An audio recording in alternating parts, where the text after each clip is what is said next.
any roaches? Maybe not yet. But I just finished spraying upstairs on 15 and 16. They'll probably be on their way pretty soon. Should we be wearing any sort of protective headgear? Very funny. Oh, I also had to reset all your rat traps. Somebody around here has been tripping them off. Really? Who would want to do a thing like that? Rat lovers? Come again? Rat lovers. They look like you and me. They could be your next-door neighbor, but inside there's something weird.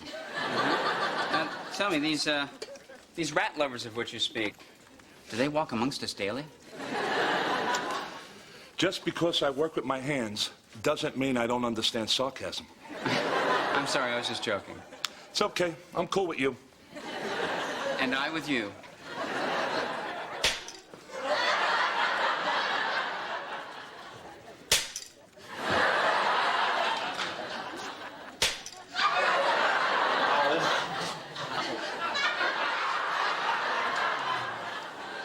Something wrong, Matthew?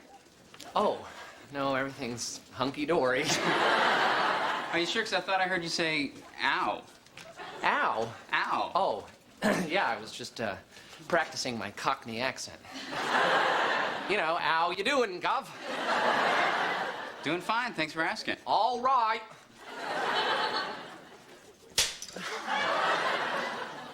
How you doing, Governor?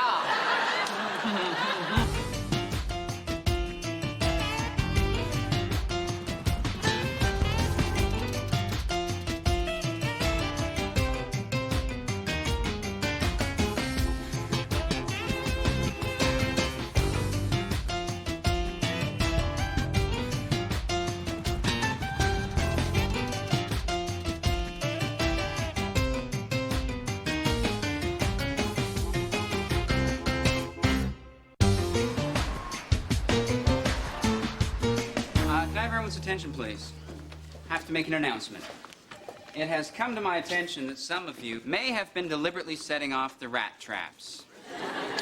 Now, I don't know, nor do I care to know why you do such a thing, but please cut it out. Oh, yeah, Dave, we actually had a staff meeting about this, and we don't want rat traps in the office. You'd rather catch them by hand? Well, that's just silly. Excuse me, could I just interject here? Please, Jim. Dave, there's only one rat. Yeah, and he's really, really nice. What are you talking about? His name is Mike, Yeah. and he's all white, except he's got one, like, black racing stripe on the side of his body. And he's missing most of his tail. He's really cute. But he is a rat, right? Doesn't anyone find that disgusting? Oh, he's cute, Dave. Just pokes his little head out when it's quiet, and sometimes we feed him potato chips. Yeah. And Fig Newtons. And little beans, right? Yeah. He loves Oh, those. gosh. Does anybody here remember a little thing called the Black Plague? Oh, that wasn't really as big a deal as people have made it out to be. No? I'm sorry, but you're just going to have to let the traps do their job. You know, it's really Dave, very you can't do that. Say, Dave, maybe after work you'd like to go by the zoo and shoot goats.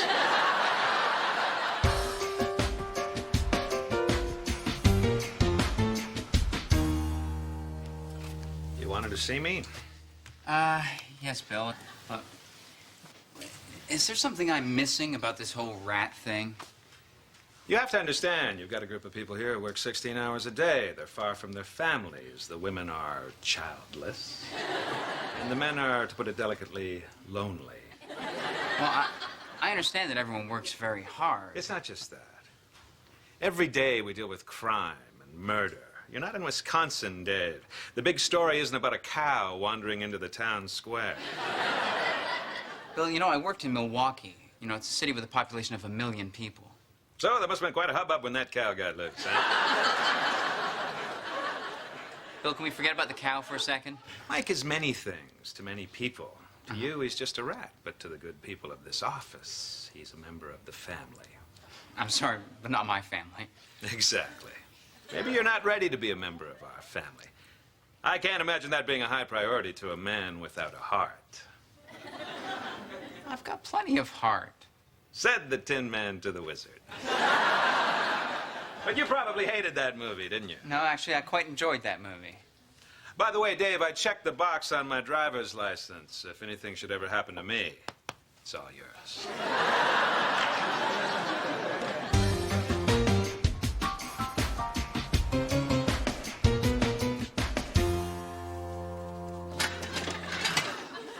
Great, everyone's here.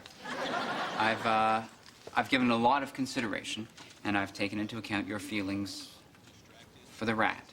And I've decided to take up the rat traps. Yay! Now, I've already talked to the super, so he should be up here after lunch.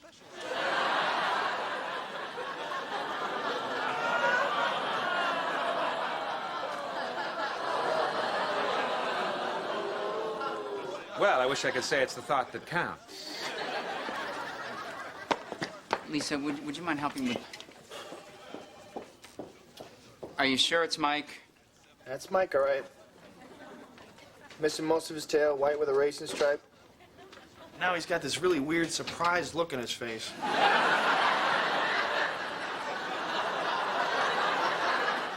Thanks for waiting for me. I'm glad I didn't miss your big announcements.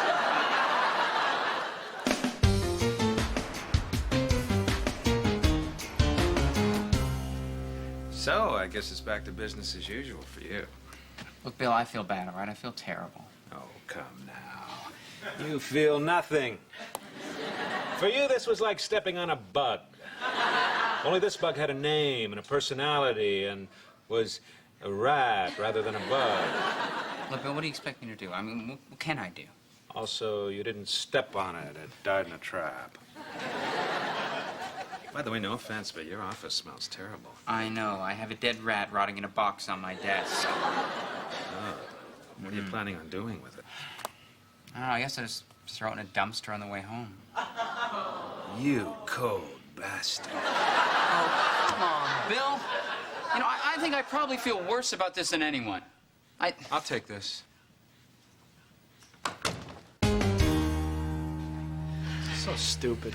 Well, no one's forcing you to be here, Joe. Maybe can we just try to speed it up a little bit? Because I have to finish editing that Newt Gingrich piece. So Oh, yeah. How did that go, by the way? really. People, if we could have a little respect. Beth, the box, please.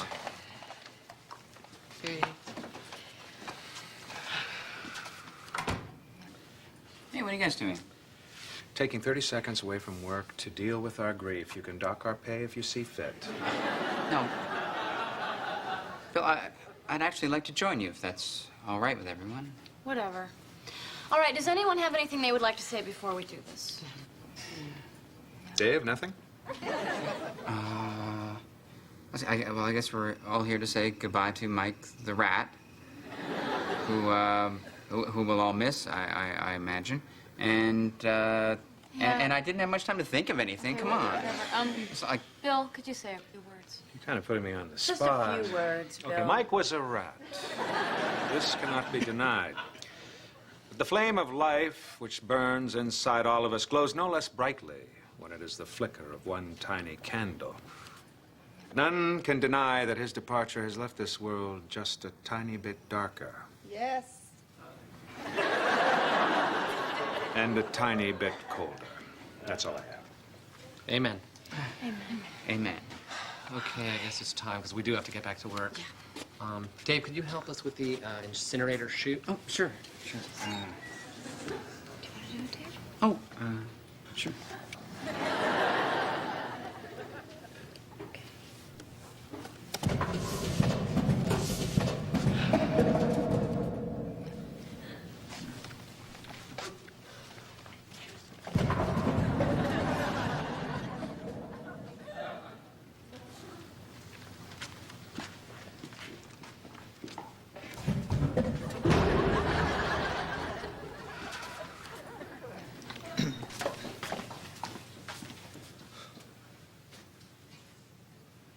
You okay, Joe? Yeah. I always wondered who was on this floor.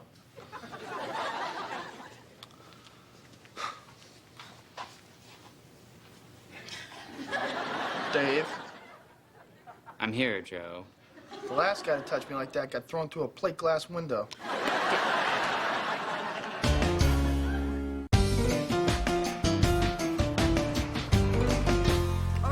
thank you. I'll try to contact him at his office. It's Mike! You guys, I saw Mike. He's alive. Come on, he's alive. Oh, my goodness. Where is he? He came, he was right in here. There. Friendship. What is it? For our kind, it's camaraderie and conversation. But for those poor creatures eking out a hard scrabble existence every day, it's something else entirely.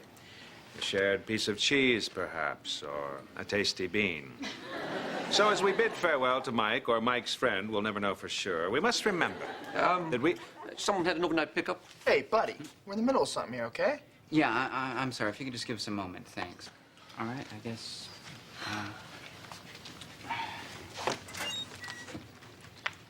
Dave, wait.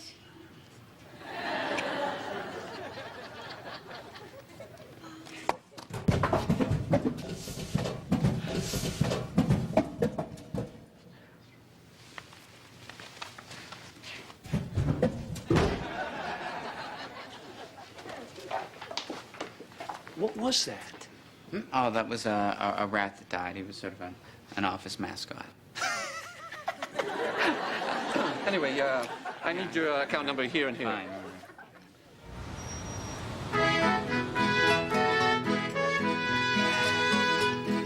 Sir, I'm sorry. Down a little bit.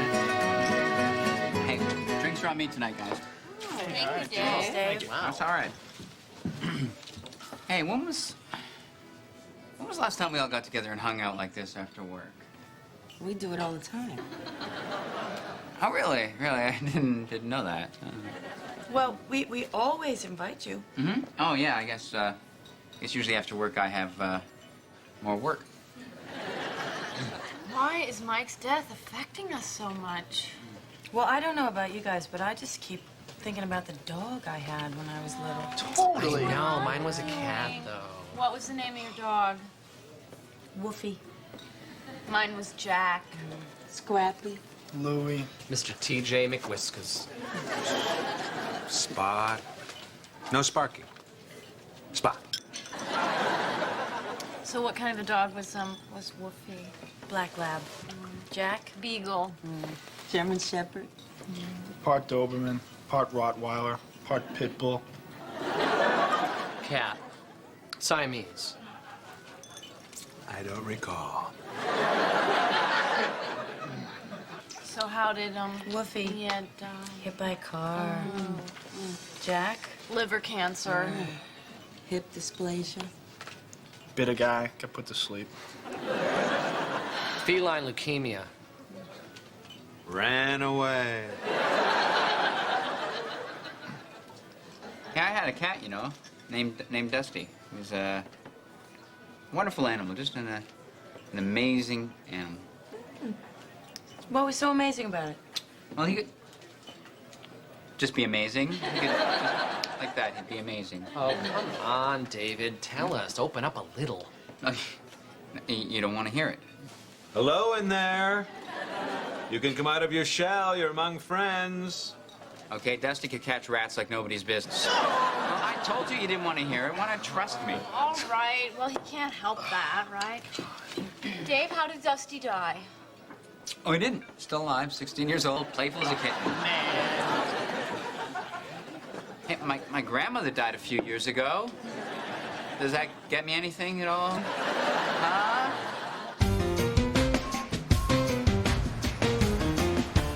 You wanted to see me? Yeah, thanks, Bill. Have a seat. I just wanted to thank you for your advice. Oh, you took up smoking. No, I meant, about spending more non-work time with our family. Did you read that in some kind of how to manipulate employees manual? No, Bill, I didn't. Look, let me ask you something. Where did everybody get the impression that I'm cold and unemotional? Let me ask you this, Dave. When was the last time you cried? Like, really, really cried? Let me think. Hey, you know what? When Cal Ripken broke the record, I got kind of a lump in my throat. You got a lump in your throat? Yeah, I got choked up. Yes, I suppose I got a lump in my throat, too. That was before I started crying so hard I had to run to that bathroom and lock myself in the stall for 20 minutes. Yeah, okay, Bill. Then when I got out, the ovation was still going. That just set me off again. Go ahead, laugh. It's your nature. Are you done, Bill? What? You have to recharge your robot power pack? Okay, well, thanks for the advice anyway. Not bad. Your simulation of anger is fairly convincing. Hey, Bill, what's the word? Thunderbird, sir. There you go. Hey, Dave. Hey, Mr. James. Yeah. So, you figured out the rat problem? Yes, I did, sir. How can I explain this? Mike was many things to many people. But to the people of this office, he was a way of escaping the horrors that they report on every day. Uh-huh. You see, Mike, to these people, was a means of maintaining their humanity, their emotional dignity. Who's Mike? The rat. Oh, right. So what you're saying is that... I've got to be more sensitive to my employees. They are human beings. Oh, I see. You're pretending that you really care about these people. No. I really do care about those people. Don't leave a trail. I got you.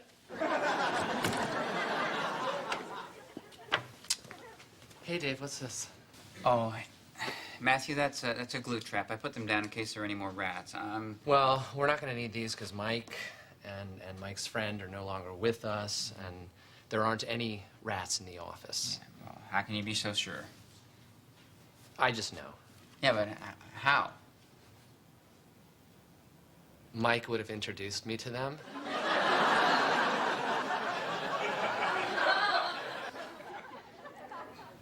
I'm sure he would. Dave, one more thing. What is it? How am I going to get this thing off? Dave, can you come here quick? Dave, there is a rat stuck on one of those glue trap thingies in the kitchenette. Yeah. I've got an idea. Why doesn't everyone just go back to work and stay away from the kitchenette for a little while, Oh, okay? and just leave it there to die? That is so cruel. Yeah, somebody has to put it out of its misery. Dave, you have a heart of stone. Why don't you do the other?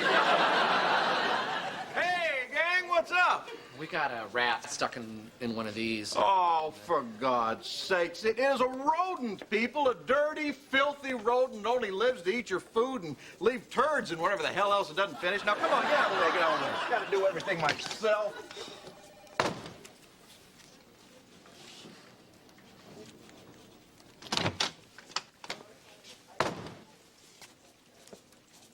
Poor little guy. He's got, one paw free, you know, trying to pull the other ones out. So, just horrible.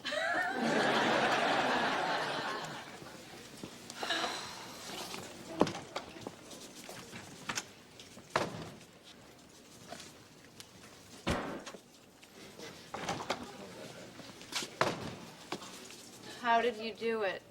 You don't want to know. I've got to know. Did it quickly and humanely. That's all I'll say. I've got to know. I'm sorry, I've got to know. I covered him with a rag, and I crushed his skull with a dictionary. Dude! I didn't see any of you running out for chloroform. Once the shock wears off, they'll be grateful. Every family needs someone to do the dirty work. Think so? Yes. Think of this as an initiation of sorts, but try not to make a habit of killing small animals just to impress us. Dave? What is it, Matthew? Dave. What, Matthew? If you could. What? There's another rat stuck in one of those traps right under my desk, right under there. Dave? When you're finished over there, if you Dave, could, there's you're- two over here, and there's one over there by the copier.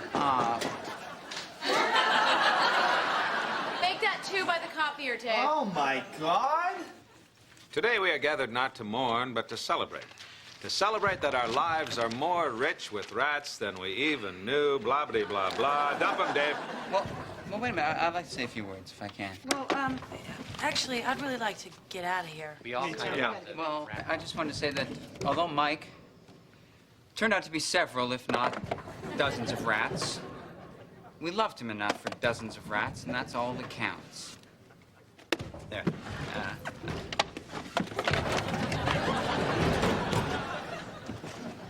Okay, does anybody else have anything they want to say? Yeah. I think in July I ate a pizza crust off the floor. Am I gonna die? I doubt it, Matthew. Because I think back in August I ate a donut that I found under the conference table. Am I gonna die? Matthew, if you'd like to just type up a list of these incidents, I'll evaluate them on a case-by-case basis. Dave, I'm serious. Am I gonna die? Yes, I think you probably will. But I'm sure that day is a long way off. And when you do die, we will all say very nice things about you, too. Mm-hmm. And then we'll all help Dave load you into the incinerator chute. Okay, all right. If Pastor Dave is finished with his sermon here, I'd like to invite everybody who can to dinner. That includes appetizers, the whole schmear. Come on. Okay, Dave, you look upset. We buy it. We totally believe you. Yep, but could you hurry up, because I'm hungry. Yeah, okay, I'll meet you guys in the lobby, okay? We'll be in Don't the worry. crappy Mexican restaurant downstairs. All right. Don't blow us off, I won't, I'm Dave. coming. Just go on. You okay, Chief? Oh, hey, Bill, yeah, I'm fine. I'm just thinking. Thinking about what? Thinking about my cat, Dusty. Your cat's not dead. I know, but, you know, someday he will be, and... Oh, I see.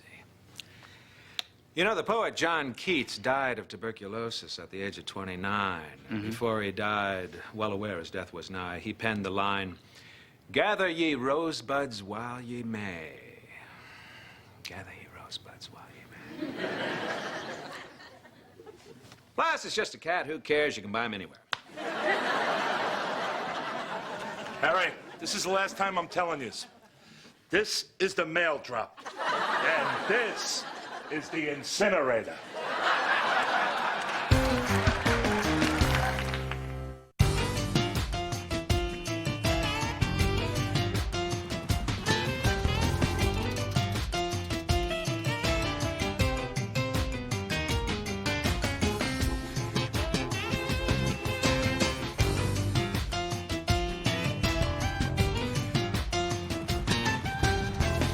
Of coordinating producer. Congratulations, Matthew. Great. Thank you, David, and thank you guys so much. I just want to real quick say that even though I now have more responsibility and more power, I'm still me, Matthew. No fancy title like coordinating producer's ever going to change that. Well, congratulations, Matthew. On behalf of everyone in the office, I'd just like to say nobody gives a damn. Have a seat, Matthew. All right. Now, I have a little announcement of my own. It's not, really connected with business, but I wanted you people to be the first to know I am getting married. You're kidding.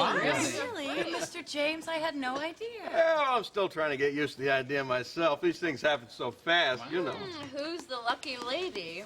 What? I haven't figured that out yet. Anyone know anyone good? Now, don't you have a particular woman in mind? Oh, sure, I do quite a few. In fact, I have compiled a list of wife candidates based on intelligence, looks, social graces, all that good crap. You made a list of women to pursue? Oh, yeah. Check it out. 36 of the hottest prospects in the world, all tabulated and ranked accordingly. Jimmy, that is the most disgusting thing I have ever heard. You can't just pick a woman as if you're buying cattle. It's humiliating and degrading. Okay, check it out. 35 of the hottest prospects.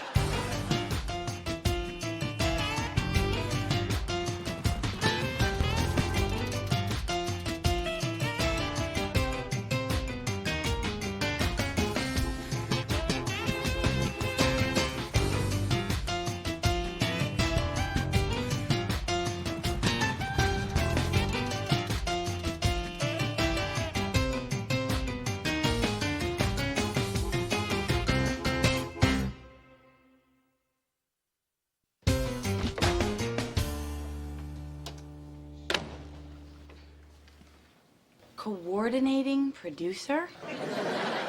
You promoted Matthew to coordinating producer. Why? Well, and he's been working here for 4 years, so it's either give him a gold watch or a meaningless title, so I thought... Who cares anyway? You just want to crawl under a porch and die or something. What's with you lately? I'm sorry. Mm-hmm. Just at this time of year is very rough on me, that's all. I know, it's hard on me, too. I mean, if I hear Little Drummer Boy one more time, I swear to God. Every Christmas, my family sends out this newsletter, you know, and it's all about what my brothers and I have been doing, blah, blah, blah. Well, you know, my mom does that, too. Really? Yeah. Really? Yeah. Does your mom have her newsletter professionally typeset with full-color photographs by a former art director of Vanity Fair? No, my mom cuts out pictures of all the kids' faces and pastes them on reindeer bodies. But we like it. Okay, tell me, what do your brothers usually send in? My brothers usually send in, I don't know, a newspaper article or two, or maybe a magazine profile, you know? And what have I done this year? Oh, come on. Look, you're the supervising producer of the #2 news radio station in New York City. Now, that is something. Yeah, my brother, Greg, 27 years old, just made chief press liaison for the governor of Pennsylvania.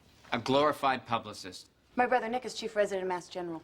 A glorified, really good doctor. My brother Greg, 23 years old, just invented some stupid computer game and sold it to Microsoft. Wow, that's cool. Which one?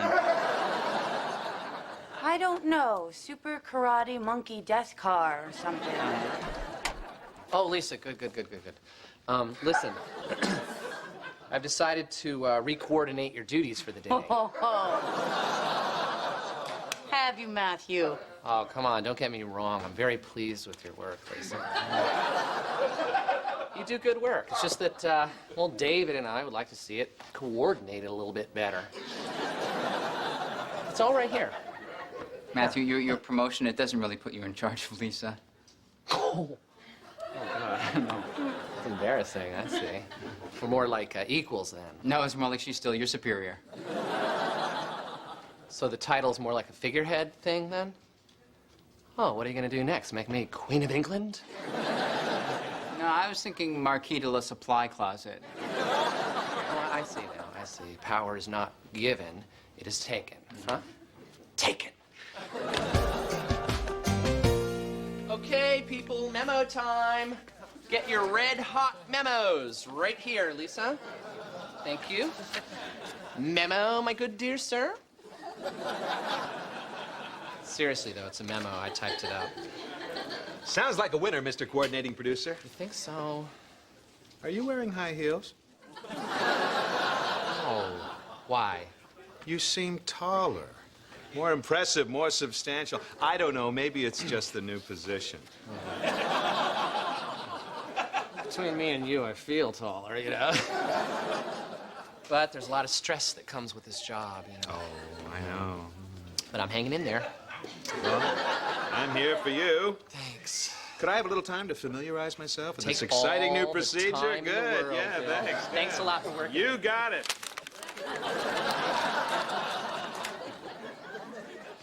Dave, someone here I want you to meet. This is Melanie Sanders. She's financial analyst here to do the annual ad revenue review. How do you do? Is there anything I can get for you? I just need the spreadsheets, revenue breakdowns, and a place to work. Beth? Oh, yeah, right this way, Miss Sanders. I wanted to ask you, a single woman looking to invest, you know, like myself, limited budget, lottery tickets, yes, no? I'll be right over here, Melanie. I will be right here. Huh? Huh? Huh? Huh? Uh-huh. Oh, oh, oh. Yeah. What are they doing? I think Jimmy's trying to tell us Melanie is his special lady. Oh. Whoop, there it is. Oh, yeah? Yeah. Oh, yeah. Hey, let's not get dirty, okay, Joe? Sorry. All right. So the search for Mrs. James ends here, huh? Yeah, well, let's keep our fingers crossed. She's leaving New York tomorrow, so I got to get this thing closed by 5 o'clock. It's now or never. My love won't wait.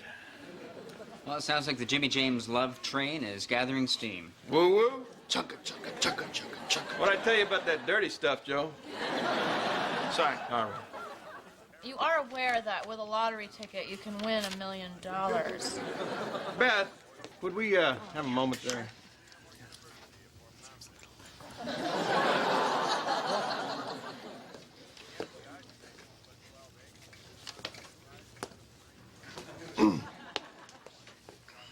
Melanie, I just want to thank you for coming by today. You really brighten up the place. Well, thank you, Jimmy. You're very kind. No, thank you. Melanie. Yes? Huh? No. What do I say? I'm saying thank you, Melanie. I said the thank you part first, and then I remembered, see, and I said the Melanie part later. Man, he's really eating it over there. Well, the man has a lot to learn. He's got to woo her. It never works. Of course it does. Believe me, I've tried wooing women. Well, maybe you're not doing it right. Do it the same way everybody does it. You go, woo! Follow them for 5 or 6 blocks, and they pretend to ignore you. Stupid. Hello, Dave. Huh? Wow. What's up? Well, look who's all drunk. No. No? I've just made a decision, and I'm very happy about it. Well, if you're happy, I'm happy. I am very happy. Well, that makes 2 of us as happy. I'm looking for a new job. Suddenly, I'm not so happy. You gonna leave the station? No, I'm not leaving. I just think that if I explore some of my options, I'll feel like I'm doing something with my life. That's all. Yeah, but what if you actually find a job? I'm not going to. I just want to feel like I'm making some kind of progress. That's all. Yeah, well, progress isn't all it's made out to be. Says who? The Unabomber. Query. Recognized. Is Matthew superior to me? Do you mean genetically? No, I mean in this office. No. Good. How about genetically? Well, he is ambidextrous. Freak. Anyway, my agent thinks it's time for me to make the jump to TV news. TV news? Is that really what you want to do? Well, my agent says it's the next logical step. Yeah, but is that what you want to do? Yes. My agent says that's what I want to do. How long have you been represented by the Reverend Sun Young Moon?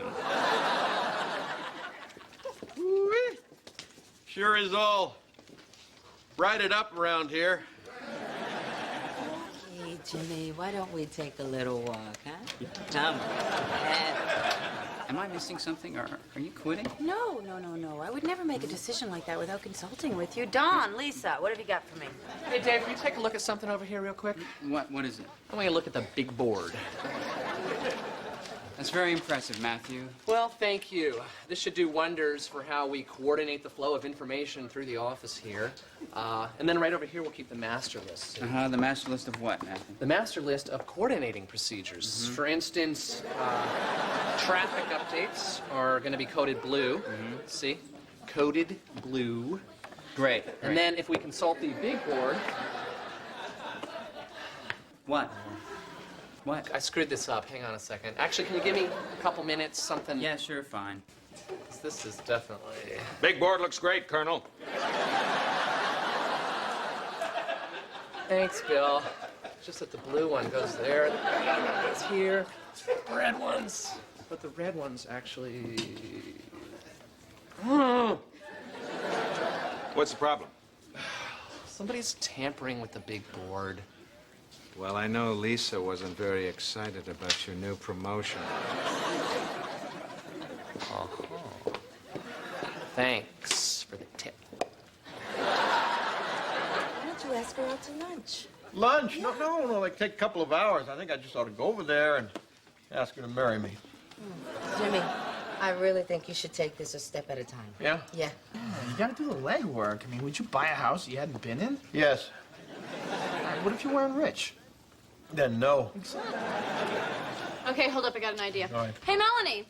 Hey, would you like to go to lunch with Mr. James and me? That would be nice. Oh, good, yay. Oh, God. I just remembered I got stuff to do. Stupid me. You know what? Why don't you guys just go together? Just give me a minute to clear up my stuff. Okay. How much do I pay you? Not enough. It will be corrected. Okay, Dave, just relax, all right? It is not a big deal. Okay, what's not a big deal? My job interview. Job interview? What do you mean a job interview? You know, a job interview? Like where you go someplace and they interview you for a job? Yeah, I know what a job interview is. You know what? I'm just gonna take the stairs. Yeah, but...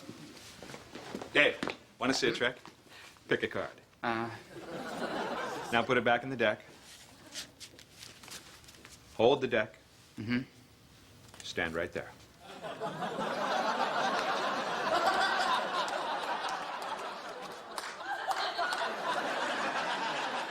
Look, if you're feeling threatened by my new position, just say so, okay? Because I'm under enough pressure as it is.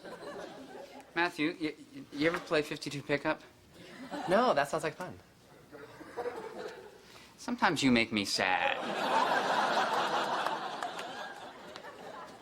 What's going on? Looks like Lisa has friends in high places. Trust no one.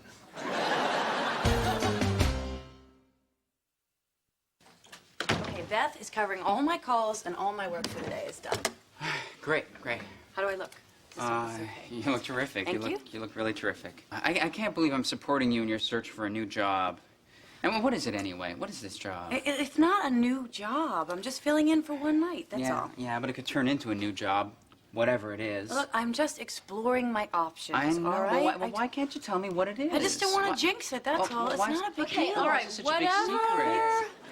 Now, it's 2:30, okay? So you gotta get going. Remember, if you meet any of the other VJs, do not forget to ask them if Kennedy's glasses are real or if they are just fake ones like Lisa Lowe. I'll do my best, thank you. Okay.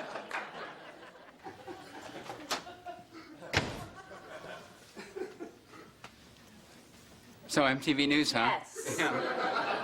Yes. That's great. That regular person that does it is on vacation. Kurt Loder? No, the woman. Oh, Tabitha Soren? Yes. Oh, well, this is great. I'm so happy for you. Congratulations, really. You're going to do great. I know it. Really? Really? Really? Yeah. You don't seem upset about this. No, I'm not. What, you think I can't get the job, right? Is that what it is? That's not it at all. No, of course not. No. Well, if it goes well, you know, I could leave the station. Uh-huh. Can I ask you something? What? Do you ever watch MTV? No. Why? This is MTV News. I'm Lisa Miller, filling in for Tabitha Soren. We're here with Anthrax, whose latest album is in stores now. Hi, guys. Hi. Now, John, is there any guitar work that you're particularly proud of on this latest album? You're gonna have to ask Scott about that since he's a guitar player. Hi, I'm Scott. Hi, Scott. Actually, some of the best guitar work on the album was done by our friend Dimebag Darrell. Right, from Panera. It's Pantera. Oh. Well, you know, I have heard some critics saying that grunge music has seen its day in the sun. What do you guys think about that? We're not a grunge band. Oh, well, you know, I was listening to the album, and it's pretty heavy. Well, just because something's heavy doesn't mean it's grunge. Okay, punk then. I don't know. You know what I mean? Like that sort of hard, aggressive, you know. Industrial. Right, industrial. We're not industrial.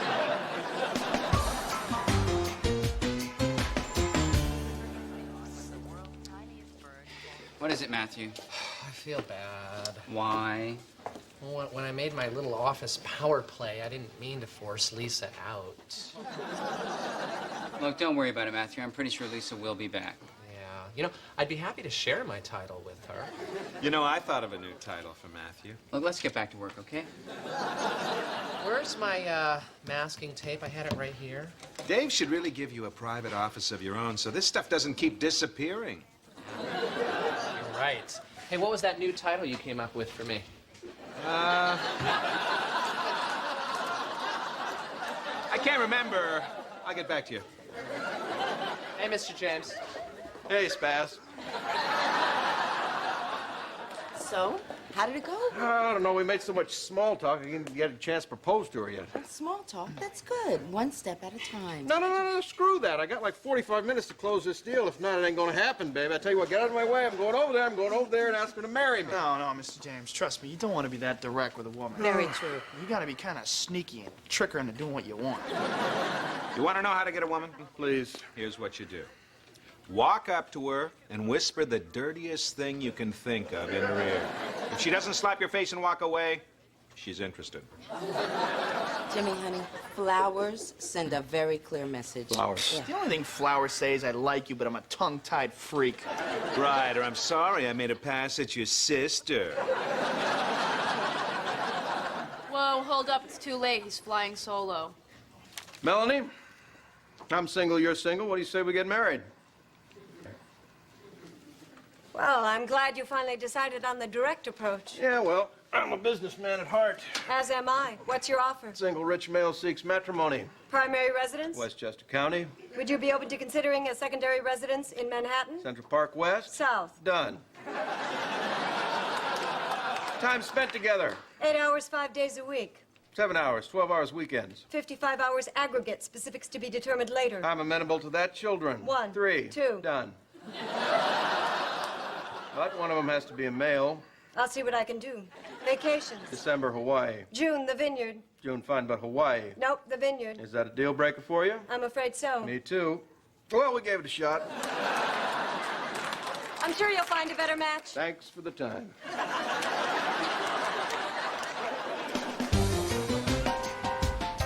Hey, Dave. Yes, sir. You know that Mrs. Fields cookie lady? I believe she's married. Oh. Well, that would explain the missus. I better cross off Mrs. Paul, the fish stick lady, while I'm at it. Oh, well, 4 down, 32 to go. Hey, Lisa. Hey, Mr. James. So, how did it go? Went great. They loved me. Apparently, I rocked. Okay, well, when are you going to be leaving? I'm not. I hated it. I'm back. Why? Why? Yeah, why? Why? Oh, come on, Dave. You knew I would hate it, and you just had to go and be supportive. I know, I'm sorry, I don't know what I was thinking. Sometimes I can be such a bastard. Lisa, enough. This is tearing us apart. I didn't realize my promotion was going to throw the whole power structure out of whack. Listen, I'm stepping down, but only if you come back. Matthew, you got it. Thank God. This whole experience was starting to turn me into someone I didn't like very much. Lisa, did you ever figure out what to put in that Christmas newsletter of yours? Nope. Well, would your family be impressed if you were profiled in the Washington Post? Yes. Do you know somebody there? Well, Bobby Woodward owes me a favor from way back. What, were you like Deep Throat or something? I'll give Bobby a call tomorrow. Thank you. Oh, by the way, does anybody know anything about Faye Dunaway? Is she as sharp as she was in that network movie, or is that just an act? I don't know. You think you want to marry an actress? Oh, that's what I asked Ted Turner when I saw it was number 14 on his list, but seems pretty happy now. Well, my surprise, my yes. surprise.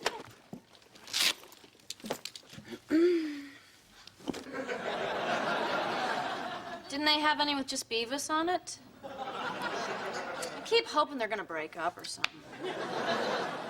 Hey. Hey. Hey. Hey. Hey. Hey, does anybody else have any work to do? Hey, anybody want to go get loaded? There's an idea. Why doesn't everyone go get loaded? I'll meet you all later. Well, I'm off. The final revenue reports are on the conference table. Well, So,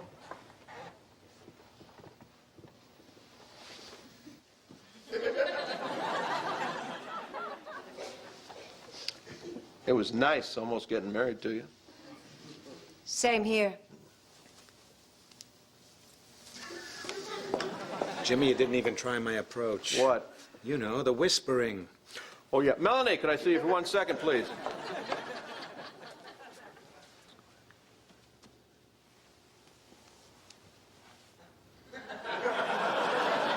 Well, I've got a plane to catch in 2 hours, but if there's a hotel nearby, I'd love to give it a shot.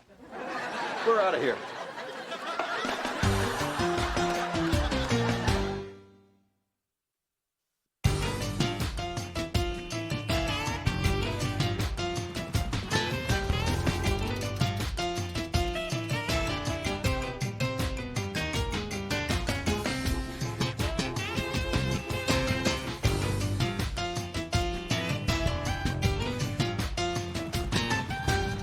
The line is totally dead. Yeah. There's no incoming calls. We're losing them all, and I can't dial out.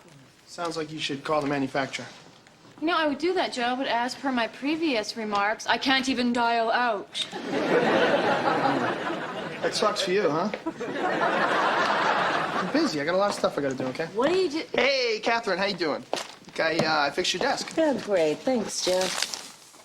What was wrong with it? Well, you know how sometimes you want to open up your drawer, but you just don't have time to reach over and do it by hand? Well, check this out. Well, that's very weird. But thank you.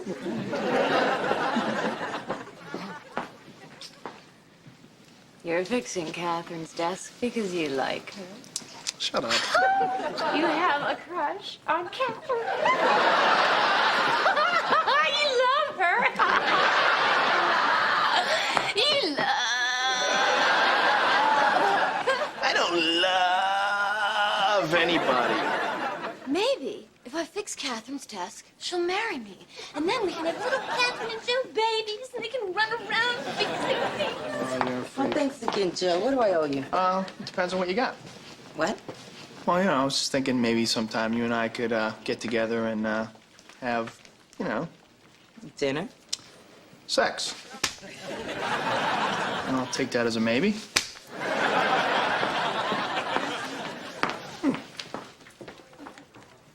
Oh, thumbtacks.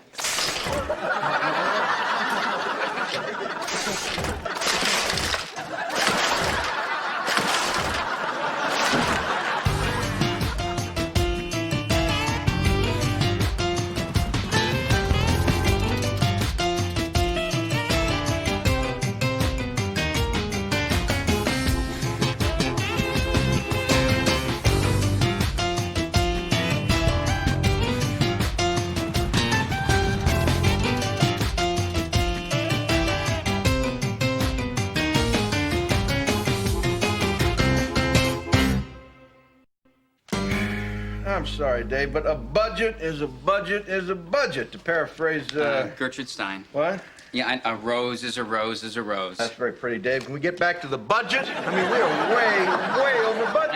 I know, sir. Now I gotta cut somewhere. I know. It seems to me the obvious cut. I know. Cut out the free snacks for the break room. Sad fact is, WNYX is the only division of Jimmy James Inc. that was in the red last year. I know, surely the other divisions earn enough money that it evens out. No, that's not how it works. No, well, how does it work? Well, look at Disney. You know, if Hunchback of Notre Dame was running a deficit, you think Mickey Mouse would jump in there and bail him out? Hell no! Well, what about Scrooge McDuck? He's the one with all the money. No. Ducks hate hunchbacks. So I assume they're just staying together for the kids. What? Never mind. So, do you have any idea how it's going to affect staff morale if I cut the snack budget? Oh, well, Dave, if I raised the budget every time morale got low, the guys in my asbestos factory would be driving solid gold Cadillacs by now. All right. Snacks are gone. Okay. You know, I'm sorry, Dave. You know, I hate being the bad guy. I know, it's just part of your job. No, it's part of your job. Great, so I get to be the bad guy again. Okay. Would you rather have me do it? Yes. Too bad, no dice. What are you worried about here, son? Well, I don't know. I guess I cut the snacks. The staff are angry with me. They go to Bill. Bill whips them into a frenzy. And because they're weak and lightheaded from the lack of snack food, that frenzy turns into a full-scale revolt. Okay, and would the you next stop it, Will? You relax. You got more paranoid fantasies than Stephen King on crack. These people love you, Dave, and none more so than Bill. What I'm talking about is a full-scale revolt. Dave's gone too far this time. Imagine an office without snacks. Oh my God, you guys, I got something. What is it? It's a piece of gum I left in the fridge. I forgot about it. A frozen piece of chewed up gum. How long has that been in there? I would say like August '95. People, we should be working. Enjoying the free snacks provided by our employer, not foraging for frozen morsels like the members of some ice-bound Brazilian soccer team. In England, they call soccer football. Good point. This may come as a surprise to Dave, but slavery was abolished in this country. No offense, Catherine. Why would I be offended by slavery being abolished? I don't know. I just like to cover my bases. And it's it's not just the snacks. I mean, look what's happened to our smoking lounge. Oh, that's your smoking lounge, Bill. I'm still very against that. Whatever. I can remember when there were comfortable chairs out there. Maybe you shouldn't have stolen the comfortable chairs for your den at home. Whatever. The point is, we can't let Dave get away with this. Revolution. Yes. Oh, I'm. What am I? I mean, I just got here. What's up, guys? Look, Dave is just doing his job. So is Genghis Khan. The Wrath of Khan. Right. All right, I know you guys are upset, but I think that my personal relationship with Dave ethically precludes me from any further involvement in this conversation. Sorry. Aha! That's what Captain Kirk would have said. What? I mean, I agree with you all in principle. It's just that seeing as Dave and I are romantically sleeping together, I don't think I can take either side in this mini revolution. Benedict Arnold slept with George Washington. Bill, you've really got to stop getting your history from Gore Vidal. Okay, people, I don't see what the kings of England have to do with the fact that we are virtually gumless. You know, I really want you. Hey. Well, now that Mata Hari is gone, what's it going to be, people? Are we going to sit here and do nothing? Or are we going to confront Dave and win back the dignity and snacks we so richly deserve? You know what we can do? We give them a list of demands like those guys in that movie. That doesn't work unless you shoot a hostage every hour to let them know you're serious. I'm not willing to do that. It's better if we pick one specific issue and not back down. Like Custer, we will make our last stand. Wasn't Custer massacred? Big Chief Custer? No. He killed many paleface that day. I'll tell you what. I'm willing to be the one to lay my ass on the line and go down to Pharaoh's cave and tell him what's what. I only ask that when the time comes, you all stand behind me. Yes. Well, I never thought I'd be standing behind you, Bill, but I'm in. I'm in. Me too. Me three. Your show of faith touches me deeply. I swear to you, I will not let you down. I will not rest until the revolution is complete. Now, if you'll excuse me, I have a traffic and weather update to do.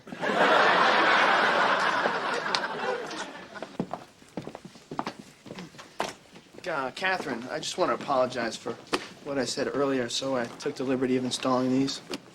What are these anyway? TV monitors. Oh, so I can watch TV on this. No. You know how sometimes you want to know what's in your drawer, but you don't feel like opening them? Well, I put little cameras in each drawer, so now if you want to know what's in there, you just look up on the monitor. Paper clips, I have those. Well, what do you think, huh? Useless, but sweet. Apology accepted. And I was thinking maybe we could get together sometime and have dinner. No thanks, Joe. All right, then let's just cut straight to the sex.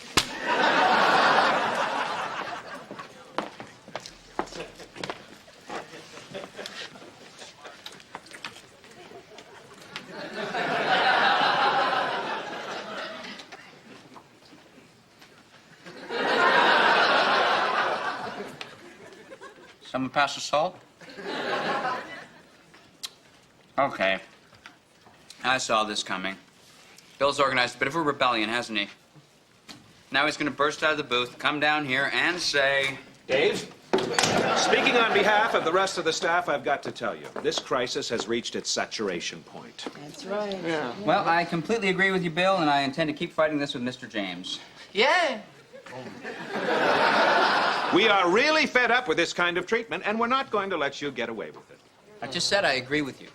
We know what you said, Mr. Company Man. We're just not going to buy your jive anymore. We have certain demands. That's it. Right. Uh-huh. So Spartacus here speaks for everyone? Yes, Dave. I am Spartacus. And so is Matthew, right, Matthew? Matthew. I am Spartacus. Beth. I am Spartacus, too. There are certain bare necessities we require, nay, demand, in order to continue functioning as productive workers. Such as... A reclining chair for our smoking area. Excuse me? You heard us. We demand a fully reclining electronic leather massage chair for the smoking area. Okay. And all of you support him in this? Yeah. Yeah. Well, I'll consider it. Man, are you crazy? This was supposed to be about snacks, And Bill. gum. We didn't do this for some stupid chair. It's symbolic. Do you think the Pilgrims really cared about all the tea they dumped into Baltimore Harbor? He is right, you guys. He's right. Well, sir, are you going to pay for our chair or not? Of course not. Fine. If you won't pay, we'll pay for it ourselves. Good for you all. I'll be in my office. Are you insane? No, he is. And we'll make him even crazier when we buy that chair. Come on, people, it's only $400 each. What? $400, Bill? If I spend $400 on a chair, I would have to eat it. You can't sell out the revolution. A terrible wrong must be righted. Man, I just wanted some Fritos. You're nuts. You traitors! Dave is the oppressor. Havana fell because of people like you. I'll pitch in for the revolution, Bill. Thank heaven there's still someone willing to fight injustice in this world. No kidding. Well, let's see. The chair costs $2,000. Since there's only two of us, that makes your share $1,200. No, it should be 1,000, right? You'd better get yourself a calculator, my friend. Well, anyways, I've only got 80, so I guess. I'll take it.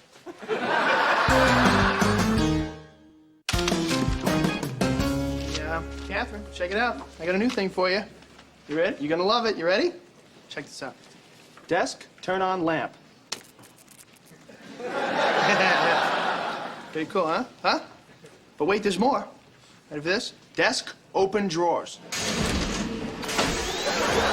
Is that cool? Is that cool?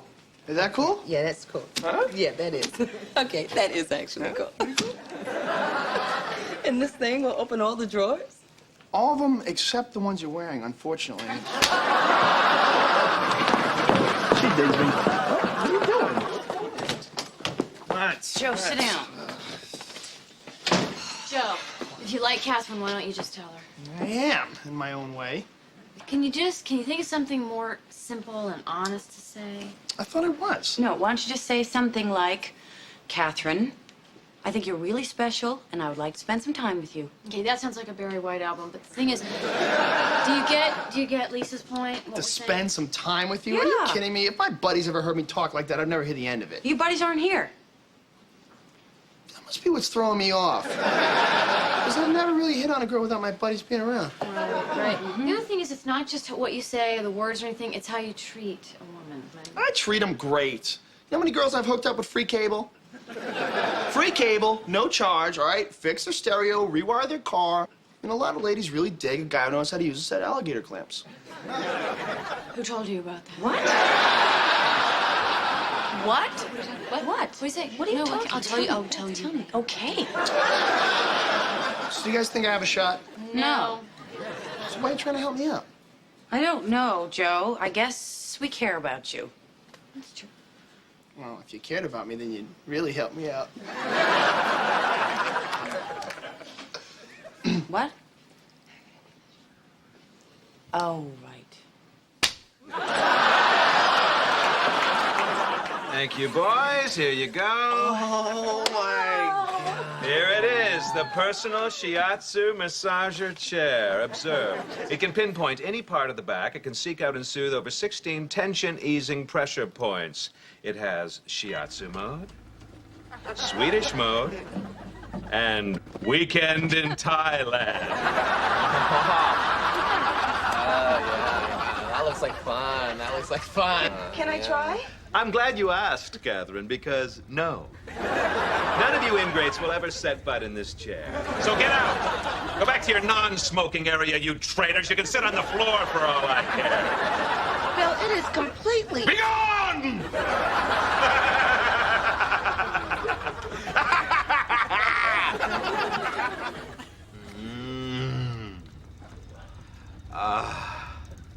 The two most exquisite pleasures known to modern man. Tobacco and whatever it is this thing is doing to my pelvis. Bill, you know, I was faithful to the revolution, right? Yes, you were. So I get to sit in the chair, right? No, you can't. It can be dangerous for the uninitiated. I think you better watch me for a while first. That's a good idea.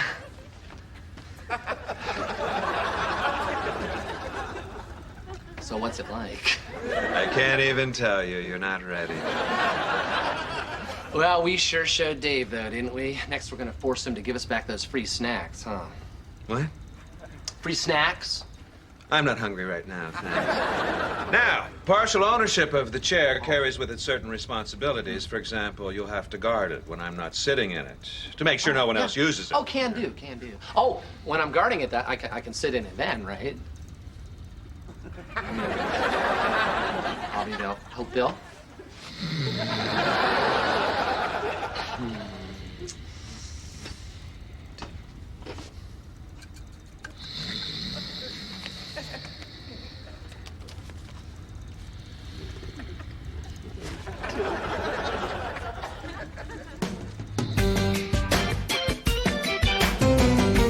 Well, sir? Yeah. As I predicted, we have something of a mutiny on our hands. Oh, yeah, you are completely under siege, just like that guy in that movie. What's it called? Under Siege? No. Under Siege 2? Under Siege 3? That's the one. No, I don't think they made Under Siege 3. Hey, I can dream, can I? Look, I think what these people really need is some free snacks. Yeah, I thought you said it was important that ducks not bail out hunchbacks. I swear to God, I have no idea what he's talking about. Well, then let me distill my thesis to its essence. I told you so, I told you so, I told you so. Okay, that is beside the point. What is important now is that, I go give these people their snacks back. No, you don't. What? No. No, I'm going to give them back their snacks. You know, he's right, Mr. James. I mean, everybody hates Dave now, and if you waltz What? in... Figure speech. And if you waltz in there like some kind of snack hero, they're just gonna love you and hate him even more. Yeah, but hate's like an exaggeration, right? Okay, fine. I mean, hate.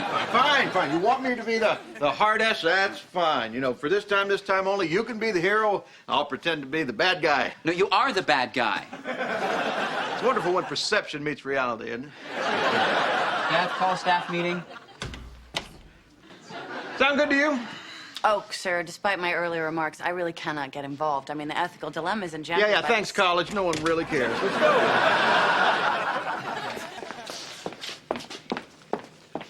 All right. I know that everyone is upset about losing the free snacks. So I've called this meeting so we can talk to Mr. James directly about it. Okay, but I'm gonna warn you, I'm gonna be a real hard ass about this, Dave.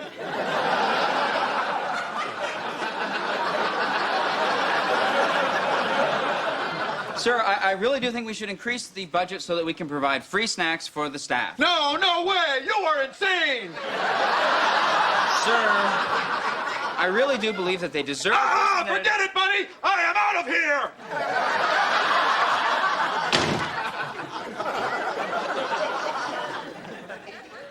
Excuse me.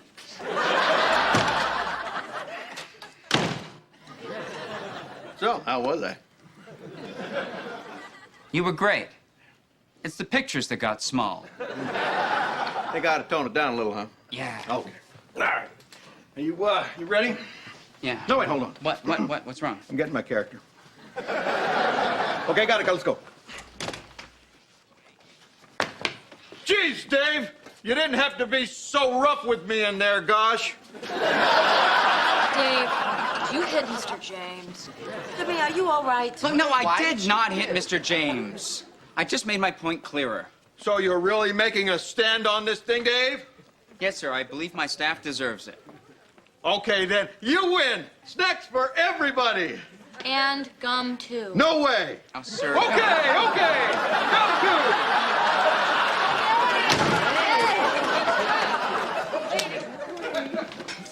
Well, Dave, it's all good fun for you to play the hero, what with your little snack thing and all, but I have an announcement that will really make people happy.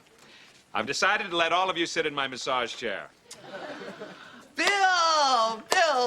Now, I've drawn up a chair-sitting schedule, so if any of you would like to choose your 10-minute slots... Hey, come back here!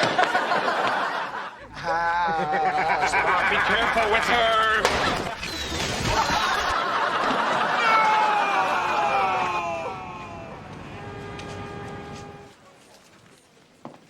Get away from my desk. And get all this crap off here. I don't want you touching my desk ever again. You got it? I have had it with you, Joe.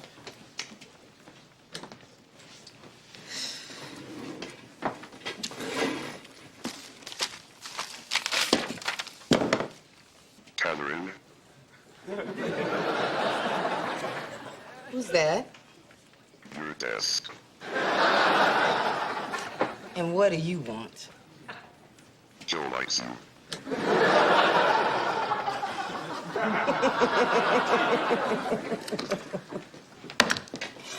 Ah, that is the saddest pickup artist I have ever seen. I know. I tried to coach him, but it didn't do any good. No. I'm just trying to give him the hint he should give up. Well, I didn't say that. Oh, my God. You like him.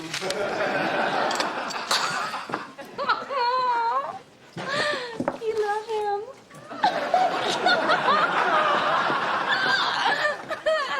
You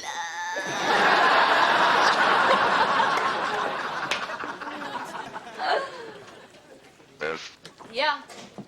leave Catherine alone.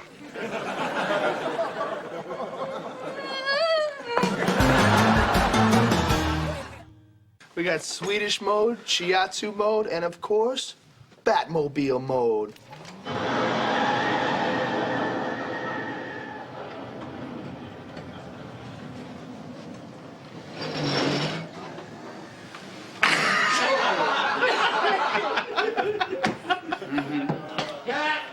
Perfect. Got it.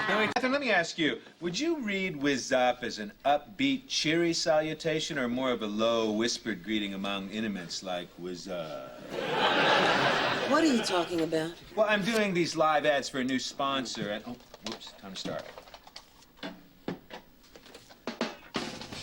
Whiz up, y'all. Bill McNeil saying there's a party all up in here and you need to get with the flow. Oh, yeah, Rocket Fuel Malt Liquor's got the heavyweight power. Whether you got the eots to rip it up to some fat booty beats or just chill with the honeys. So get on the rocket and see the stars. Rocket Fuel Malt Liquor. Damn!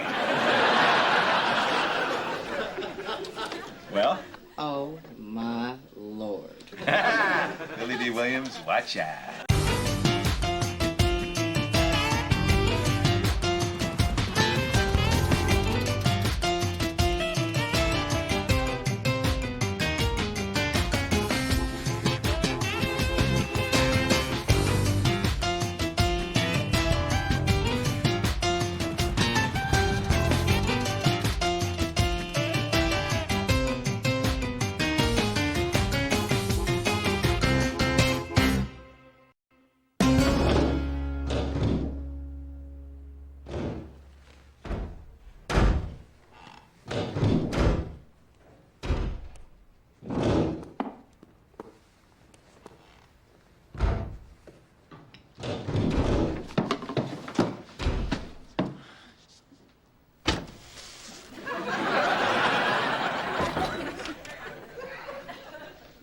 Dave, I don't think the office is the right place for you to be rehearsing your one-man show, Cabaret.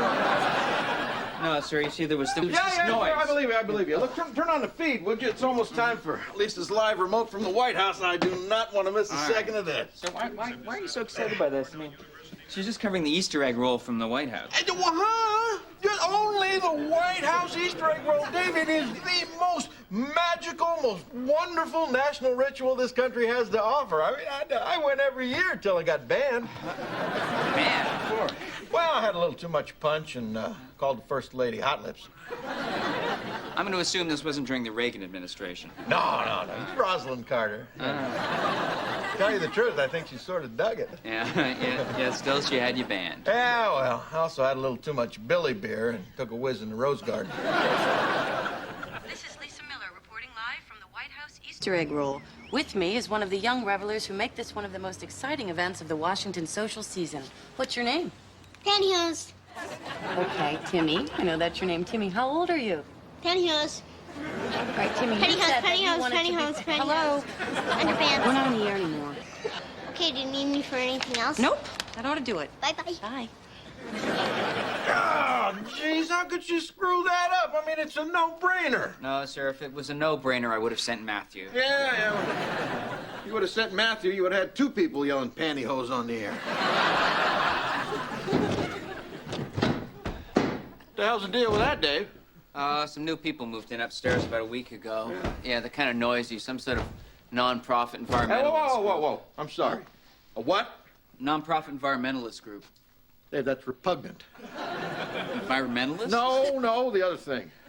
Oh, non-profit. Ow! It hurts me, all right? That hurts my stomach just Sorry. thinking about that non-profit organization. Dave, even the name's an oxymoron. Oh, right. You mean like military intelligence? Right. Or Swiss cheese. Sir, I'm on it. Good. Come on, make the call. That noise is driving everybody nuts. Get used to it. I am not calling to complain. I don't want our new neighbors to think I'm some kind of bitch. Who cares what kind of bitch they think you are? Oh, God, I bet they're really cute out there saving grizzly bears and antelopes all day with sweat trickling down their tawny suntanned Give me the cheeks. phone. Try to mention that there is a spunky redhead in this office, okay? I don't know how to tell you this, but there's a spunky redhead in every office. Tell me about it. Try to be polite, okay? All right. Hi, yeah, I'm calling from downstairs, the 14th floor. Yeah, hi. Yeah, I was just wondering if you guys could find a way to shut the hell up! Representing Rocket Fuel Malt Liquor, this is Bill McNeil! What's that you're working on there? Nothing important. Just getting ready to kick some mad flavor in your ear. Oh, is that like a wet willy? No. Oh, can I help you anyway? Sure, pal. Can you take care of this for me? I gotta get back to the booth. Yeah.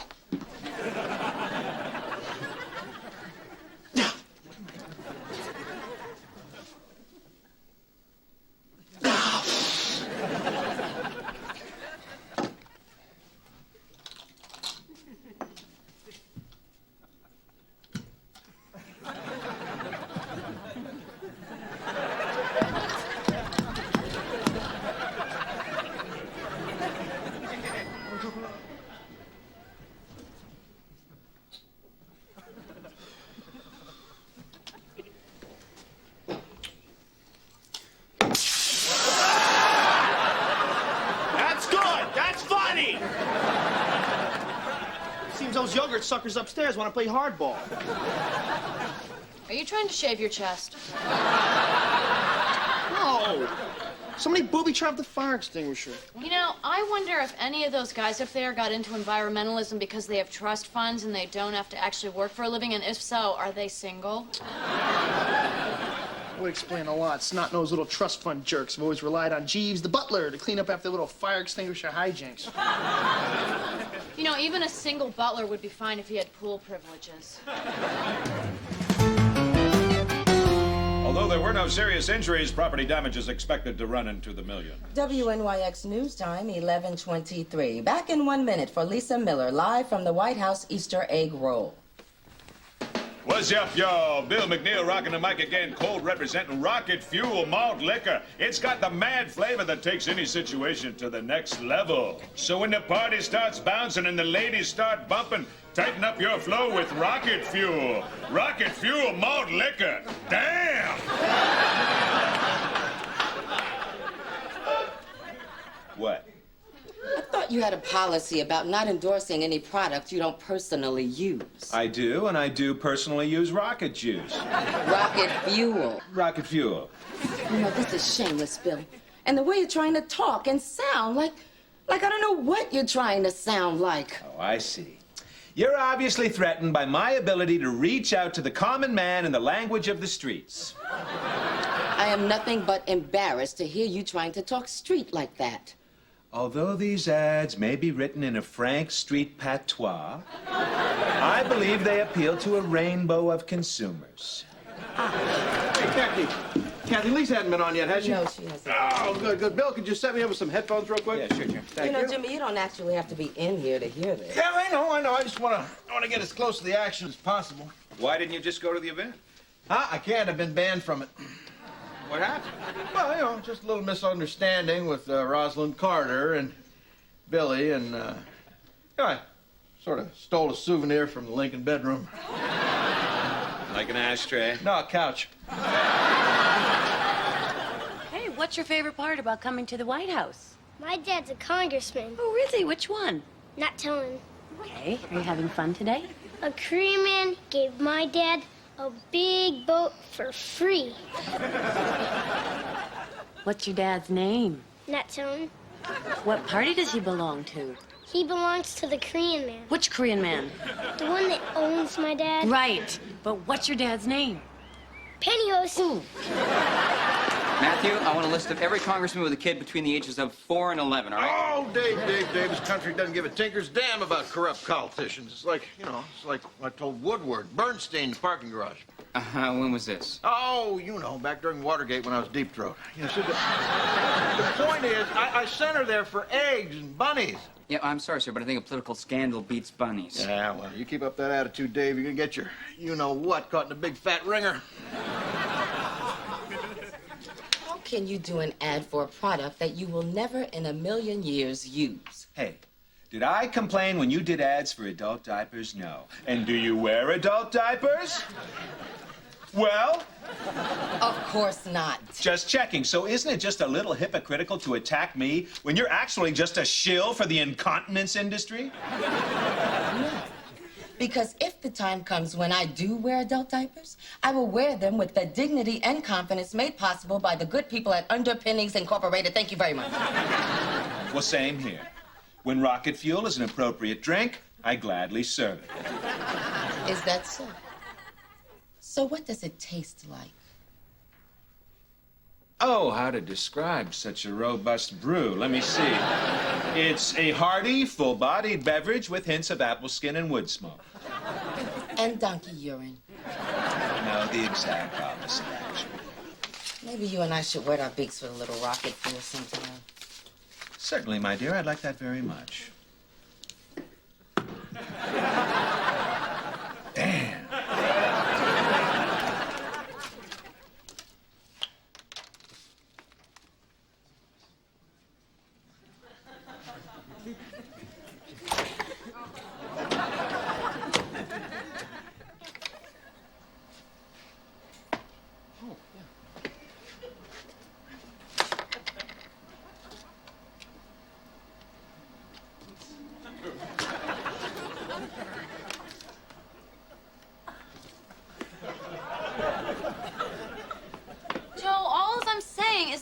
Cute guys up there could be the future love of my life. What are you talking about? How do you know they're cute?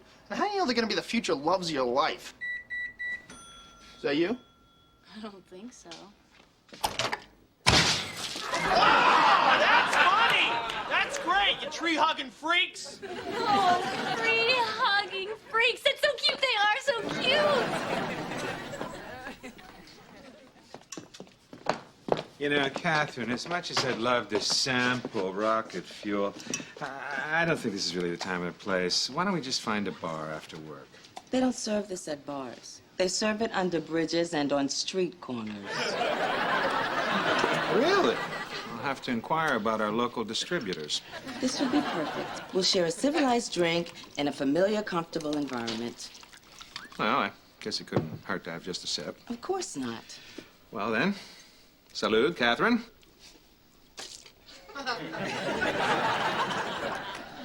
Wow! Wow is right.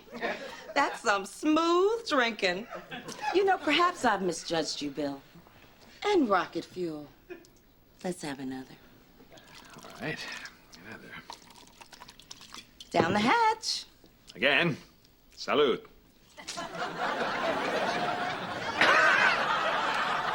Damn!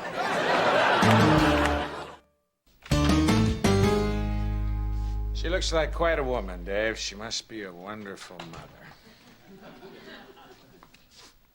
Bill, that's Lisa. Yeah, this one's my mother. Oh, now I don't feel so bad about trying to picture her naked. Bill, what's that I'm smelling? Could you do something about that construction above us? Some of us are trying to concentrate. Bill. You know, my mother avoided all physical contact. Something to do with germs, she said. The malt liquor people, did they by any chance send over some free samples? I beg your pardon? Now, perhaps I couldn't hear you above that infernal racket, but are you insinuating that I've been drinking? I demand an apology, sir. I'm sorry, Bill. Now, can I have that picture back? Thank you. Now, there's work to be done.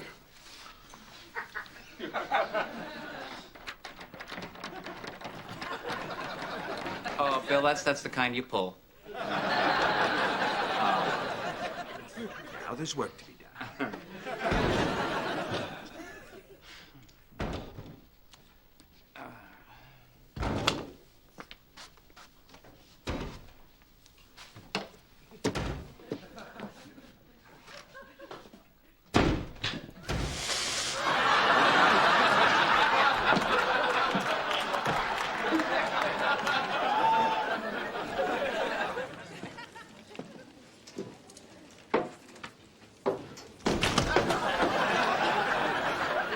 Bill, you don't look so great.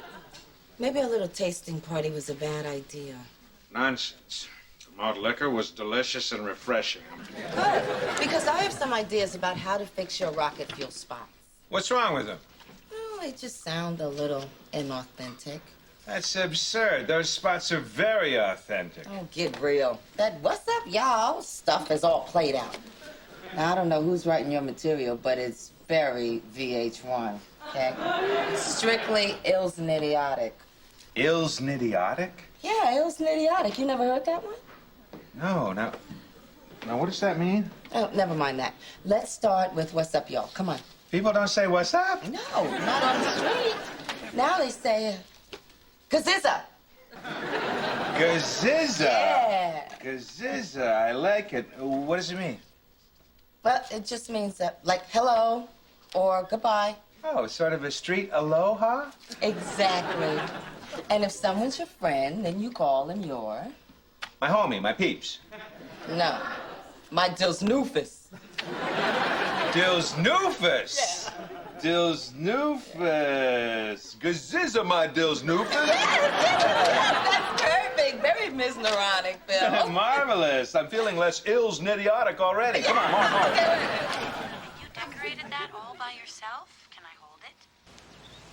Be careful. Now, that is a very pretty Easter egg. What a very... What's wrong with you?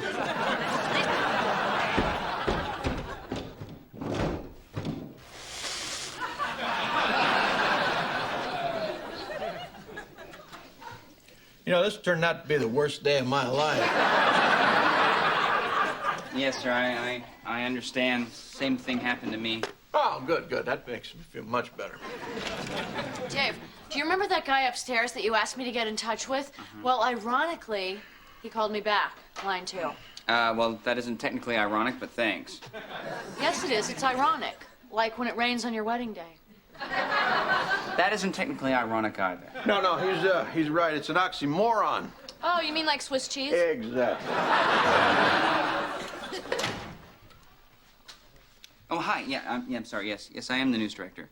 Before we start, I hope we can resolve this thing right here and now. What do you mean you think an apology is in order? Really? Well, what exactly would we have to apologize for? Because you know we're not the ones who have been what? Now you know what? I'm actually a little bit sick of trying to deal with this like a civilized human being. Yeah, that's right. Gazizza Dills Noofus's Bill McNeil saying get with the crizappy taste of rocket fuel malt liquor. Rocket fuel's got the upstate prison flavor that keeps you ugly all night long. So when you want to get sick, remember, nothing makes your feet stank like rocket fuel malt liquor. Damn, it's crizappy. Can I help you? Yes, I'm looking for the marching band. Come again? You know, the marching band that's been rehearsing up here all week, making it virtually impossible for us to do any work downstairs? Oh, you're the guy from downstairs. Yes, I am. Listen, what I was trying to tell you is I'm sorry. I think it's a little too late for that.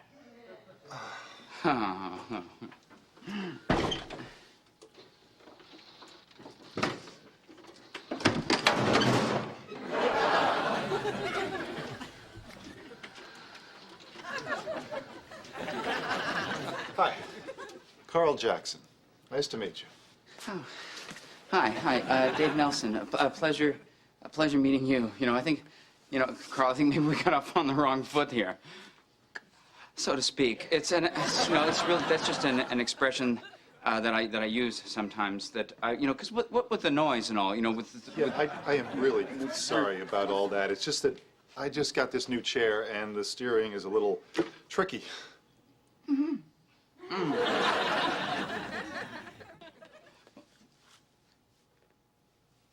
I'm gonna leave now because I'm busy, and I'm horribly embarrassed right now. Don't be. Don't be. I understand. And I will try to keep the noise down.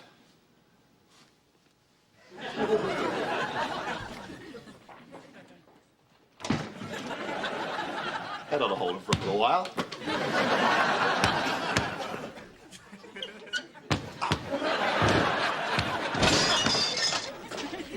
Bill, I'm Glenn Conrad from Rockenfield. We spoke on the phone. Gazizza, Glenn. Bless you. Bill, I've been listening to the spots this afternoon, and I just stopped by to say you're fired. What? Oh, that stuff was mesmeronic, yo. Well, that stuff was embarrassing. We at Rockenfield have a little something called street cred, or we did until that spot. Oh, come on, Glenn. What's up, y'all? Rocket Fuel Malt Liquor. Damn! Look, stop. We don't want you promoting our product. That's all there is to it. What's that? Damn. Excuse me, you're Catherine Duke, right? Don't even think about it. Hey, guys. Hey, what's up, Dave? Hey, wait a second. You guys aren't going upstairs to start some sort of retaliatory strike, are you? Certainly not. Okay, off the elevator. Come on. I'm sorry. Look, there will be no retaliation, all right? I just happened to have gone upstairs and had a talk with the fella, and everything's under control. Did you yell at the dude? No, I did not yell at the dude, because this dude just happens to be a very nice guy who just happens to be in a wheelchair, which happens to be kind of noisy. Wheelchair? Yeah, a wheelchair. Look, I don't care what he said. Nobody booby-traps me without getting booby-trapped back twice. I did it. Don't be mad at me, Joe. The fire extinguisher was a cigarette thing, and the honey was crystallized, so I tried to put it in the microwave. Don't be mad at me! Wait. Don't touch that. No. I'm sorry, what? Huh. I rigged that thing so that it would, Yeah, I know. You booby-trapped it. Yeah. How'd you know? The massive wad of duct tape was sort of a giveaway. So I fixed it. No harm done. Good night. All right. Good night. Sorry. Here, let me. Boy, he is good, huh? It's not that good.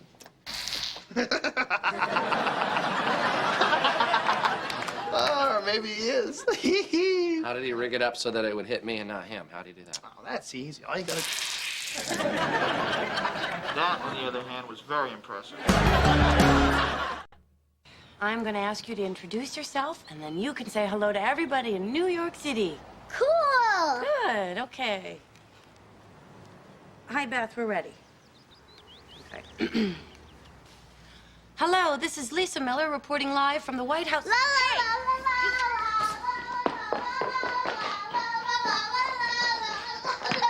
A very big way, and I want all of you, my closest companions, to be Are you the getting a first liver to transplant?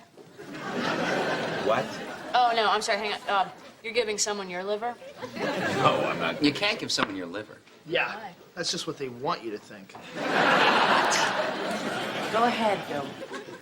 Well, this is going to come as a bit of a shock to everyone. I'm still trying to get used to it myself, but I'm going to have a baby.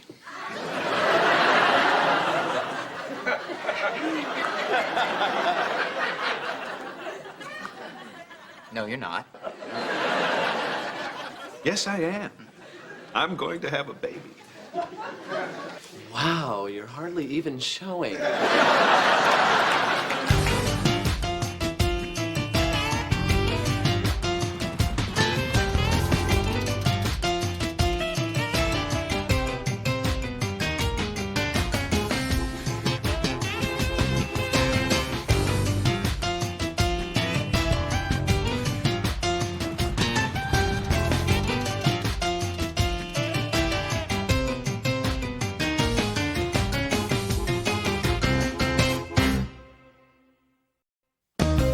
A baby? Bill, I've never seen you as a fatherly type. Look, being loved isn't enough for me anymore. I need to give love. I need a baby. End of story. Couldn't you just get a puppy? I had one. It ran away. Well, then get a cat. Had one, ran away. Get a fish. Had one, asphyxiated while trying to run away. Strangest thing. So who's the lucky lady? Nobody, just me. I'm adopting a baby. No, you're not. Yes, I am. I filled out an adoption request a while ago, and they called me this morning and said it was my time. Dude, you can't adopt a baby. Why not? Actually, I don't know why not, but there's got to be some reason. Just as I thought. You don't approve of single parents. Fine. I wear your scorn as a badge of honor. The scarlet A that stands for single dad. So go ahead and point. I'm having this baby. No, you're not. Papa, don't preach. Oh, that's from that one Matthew, song. we know. Beth, I need to talk to you alone. Oh, it's okay. He's cool. She's right, I am. Watch me. Okay, I need you to go with me to a $500 a plate charity luncheon for orphans. Oh my God, what kind of sick charity charges $500 for orphans to eat lunch? No. The money goes to the orphans. Sure it does. My problem is that there's also an eligible bachelor auction. You know, I have to get up on stage, and all these rich women bid money to go out on a date with me. Ah, so you want me to be there to slip that first dollar into your Speedo, Mr. James? I'd be flattered. No, it's not. It doesn't work like that. See, I'm worried that I won't get enough money bid on me. I need you to bid on me, make sure I go, for a respectable price. I don't have that kind of money. Yeah, sure you do. Here's 15 grand. Bid all of it that you need to. I'm your employee. Won't that look a little fishy? Well, sure it would. That's why you're going as the Duchess of Greater North Chesterborough. Here, hold it. Need a fake passport, driver's license, background dossier. You're going to need to study that. What if somebody figures out this is fake? Oh, it's not. It's not. Here, see? Here's your Duchess Hood title certificate right here. You bought a Duchess hood? Nah, just rented it for the day. You know, those dukes and duchesses, they're always hard up for money. Do I get a crown and a scepter? No, she already rented that to some kid who was having a birthday party. Look, I couldn't be more ready. I've already interviewed a nanny, I've applied to preschools, I hired a great pediatrician, and I even decided to splurge on a diaper service so that I don't have to deal with the mess. Bill, you do realize that a diaper service cleans the diapers. They don't change the baby for you. I know that. Now, babies are up all night. You're not going to get any sleep. That's okay. I can get plenty of cat naps here at the office. No, this is just ridiculous, Bill. I mean, you don't know how to be a father. Dave, parenting is something you can learn as you experience it, like riding a bike or filing a restraining order against a crazy aunt. And it's something I'm ready to learn. Well, why now? Well, I'm not exactly getting any younger, Lisa. If this were Logan's Run, I'd be Soylent Green by now. By the time my kid graduates from college, I'll be pretty close to 50. No, Bill. You'll be 75. And I thought you were good at math. Hey, look at this. Miniature socks. I actually borrowed these from Dave. Just kidding, I couldn't. Yeah. No, Bill, don't you think you should get married first and then think about, children? Well, it's not as easy to find that special someone as you might think. Oh, I know, Bill, but... I mean, I've called endless sex lines.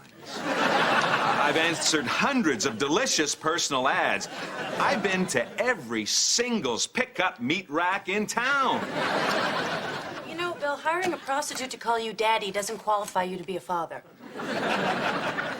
Hey, look. Like father, like son.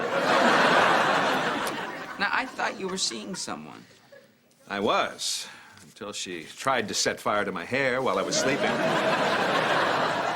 That's horrible. Yeah, tell me about it. And as if that wasn't bad enough, 2 weeks later, she breaks up with me. So, Greater North Chesterborough, you say? Well, where exactly is that? Oh, well, it's interesting you should ask. You get off the freeway when you see the statue of Elias Chesterborough. Lovely man. Don't be. Beautiful countryside up there, no? Oh, yes, it's quite, loverly.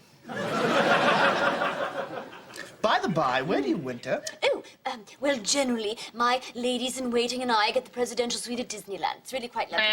Well, rich people don't go to Disneyland. They don't? No, they go to Disney World. Okay, then no. All right, I didn't know. Keep on going, keep on going.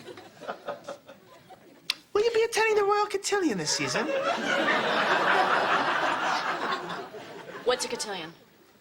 I don't know. I heard Mrs. Howell say it once to Gilligan. I think it's some sort of a coconut party. So, how's it coming? Oh, would the gentleman care to cotillion with oneself for yon evening? Man, she's really got this thing nailed! We'll be back in 2 minutes with more on that fatal Midtown bus crash.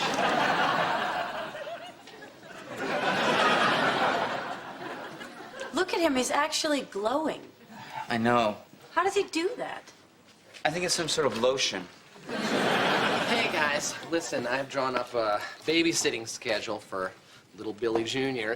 So if you want to reserve a slot, I suggest you act now, because they are going fast. Yeah, well, from the looks of this, it seems like you're babysitting Bill's kid every night for the first 10 years of his life. Yeah, well, it was first come, first serve. Sorry. I can't believe you're encouraging him. Why? Bill's gonna make a great father. Matthew, we were talking about Bill McNeil, an extremely selfish and self-centered person. That doesn't sound like Bill to me. Yes, it does. Pretty sure you're talking about somebody else. No, I'm talking about Bill. Well, it sounds to me like you're talking about Lisa Miller. I'm not selfish and self-centered, am I? I think you should try to bear in mind that you're asking an ex-boyfriend. No, I'm asking an employee. Well, then, no. Thank you. All right, Bill. Now you get to see parenting in action. Yes, you see, children need constant supervision and attention. You can't just set them down somewhere and expect them to entertain themselves. Oh, my God, monkey bars. And who do we have here? Cynthia. Hello, Cynthia. Aren't you a cutie? Wow, do you have one of your own? No, but I'm expecting. How wonderful. When's it due? Around 5 o'clock this afternoon. Hey, Bill, who's your friend? This is Cynthia. Oh, hello, Cynthia. She's a little tired. Oh, don't cry, Cynthia. Hey, Bill, look who I met. His name's Charlie. Hello, Charlie. I love you. Oh, well, I love you too, Charlie. You have a very charming son, madam. Bill, I love you. I know, Matthew. Look. Rubber baby. Kind of touching. Nighttime. Daytime. Nighttime. You must be warping them on the inside in some way that we can't see. Yeah, it's cute, huh? No, it's a fluke. Anybody can be cute. Watch it. Watch it. Hey, hello. Hi. My name is Lisa.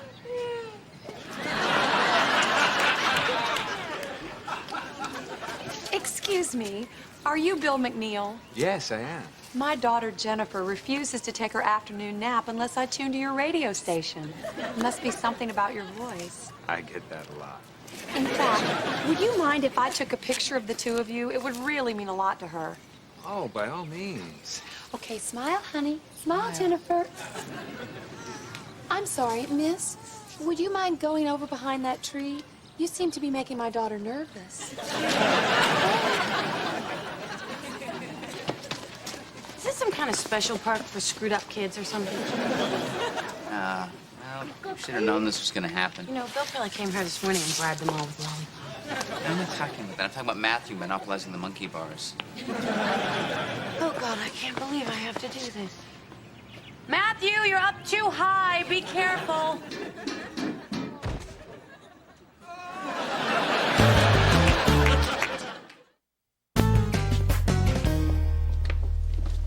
I have to tell you, Lisa, despite all my bravado, I was still a little unsure about this adoption thing. But your little visit to the park was just what the doctor ordered. Thanks. You're welcome. Just think, in a few short hours, an actual human life will be my responsibility. Dave, I'd like you to be there to witness the miracle. Oh, well, I'd be honored. Should I bring my camcorder? Oh, that would be wonderful. You'd be honored? Well, yeah, I mean, come on, you saw him in the park with those kids. He was great. I mean, maybe this will fill a hole in Bill's life. You know, I do not understand you men and your babies. You know, you get around a bunch of kids and all of a sudden you're acting like women. Isn't it great? I also think Bill just might make a terrific father. No, he won't. I think this is a terrible idea. What? And you said you thought he'd be a great dad. No, I'm pretty sure that wasn't me. Yes, it was you. No, anyways, who needs a little baby running around the place, you know, falling down, tripping over things, hurting himself? Ew, baby hurting himself. Ew, ew, ew, ew, ew, ew. You like that? No, Bill doesn't need that in his life either. That's all. Oh, I hurt myself.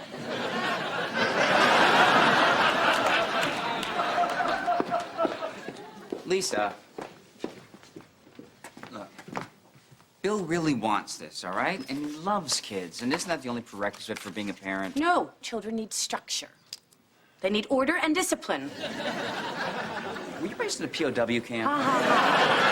No, that's very funny, but you know, my parents had me reading by the time I was 3. Uh-huh. Do you know how many times you've told me that? 37. See? That is a result of successful child rearing. Do you really think that Bill is going to spend 3 hours a day with a pack of flashcards teaching his child the difference between integrated and non-integrated algebraic functions? No.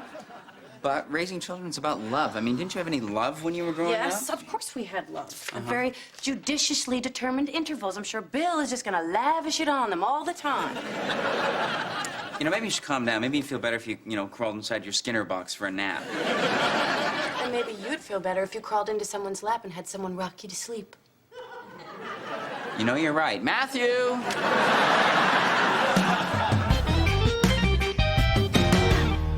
Well, the gymnasium was taking up so much space that I had to have it removed from the yacht entirely. I had a swimming pool put in instead. It's the only logical thing. Quite, but you know, then I wasn't happy with that either. And so I just threw out the whole damn yacht entirely. The only cool thing about yachts, those carved wooden topless chicks up in the front. Am I right or am I right, huh? That's my driver. Your driver? Well, actually, he's my driver's driver, but he is good for a laugh now and again.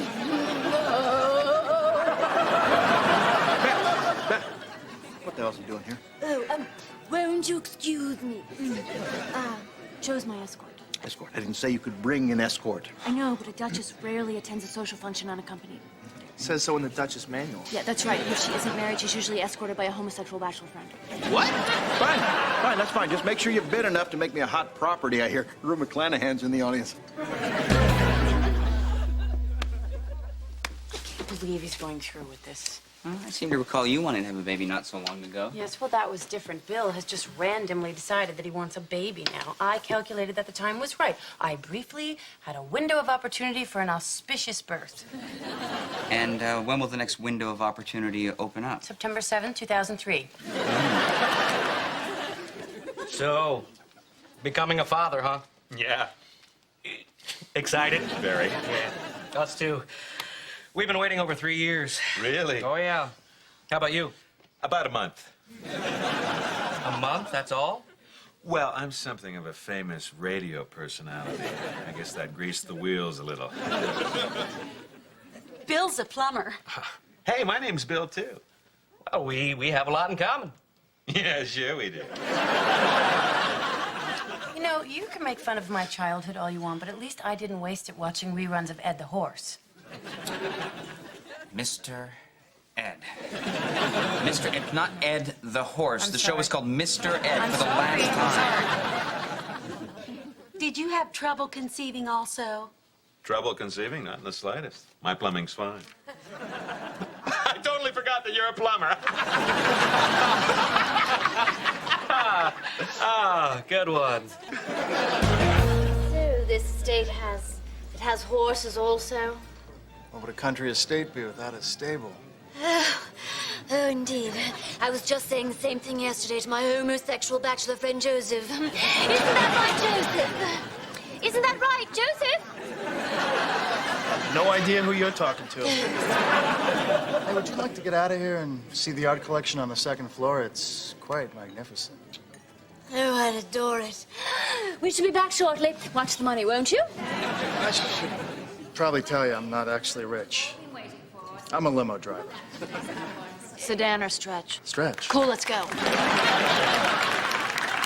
Fine specimens, aren't they? Our first bachelor has attributes that include good listening skills, a winning smile, and assets in excess of $5 billion. Say hello to Jimmy James of Jimmy James Incorporated. Jimmy is a lifelong bachelor. His hobbies include yachting, golf, and romantic moonlit walks. Now, who would like to start the bidding? Who would like to make the first bid? What do I hear? Anyone? Anyone at all? Do I hear $100 for this very eligible bachelor? Anyone? Anyone? $15,000. $15,000? That's right. Well, do I hear 15,100? No, of course not. So, for $15,000 to, and who are you representing, sir? Just me. And you are? I'm with the Duchess of Greater North Chesterborough. I'm her, bachelor friend. It's not like that. Well, everything seems to be in order, Mr. McNeil. Background, financial statement, credentials, references, all impeccable. Thank you. So, we're all set. We are? Oh, I'm so relieved. I'm sure you are. I can't tell you how happy I am. I'm just blissed out. I mean, it's indescribable. That's wonderful. So, we'll see you in 4 or 5 years. For what? Your adoption notification. My what? We should have a child for you in 4 or 5 years. 4 or 5 years? You mean I'm not going to get to take one home today? That's not how it works, Mr. McNeil. First, we approve you, then we get a child when one is available for you. Okay. I see where this is going. Fine. I'll see you in 3 or 4 years. I don't believe this. I can't possibly wait that long. I want my baby now. Where's my baby? Mr. McNeil, we have an extremely long list of people ahead of you, many of whom have been waiting several years. Oh, like who? That plumber out there? I'm Bill McNeil, a radio personality. He's practically unemployed. He told me so. They applied before you did. But they told me I could cut ahead of them. Really? No. I'm sure they deserve a baby just as much as I do. You must have some extra babies back there somewhere. Can't you just check? I'm sorry, Mr. McNeil. But you didn't even check. I'm sorry. 4 years. I mean, I could be married and have a baby of my own by then. Yes, I suppose you could. So what are you doing tonight?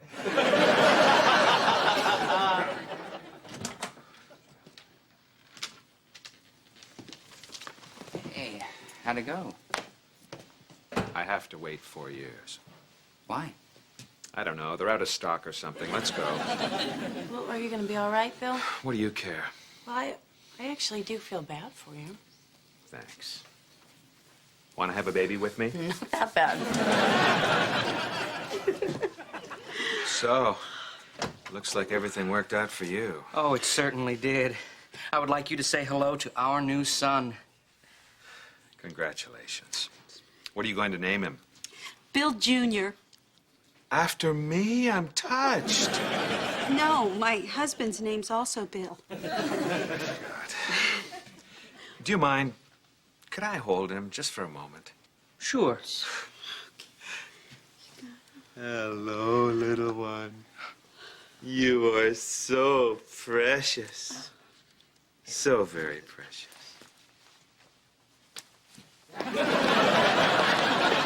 Don't worry, he's not going anywhere. I've got his car keys. Why? I thought something like this might happen.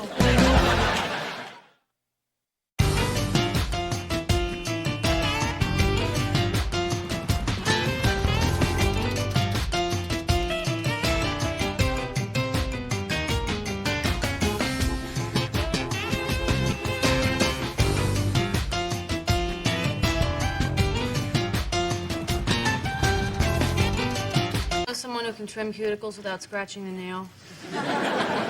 Kimberly's on 58th. Oh, forget it. She won't do cats. Okay. Anybody have anything else? Joe recognized. Go ahead. Huh?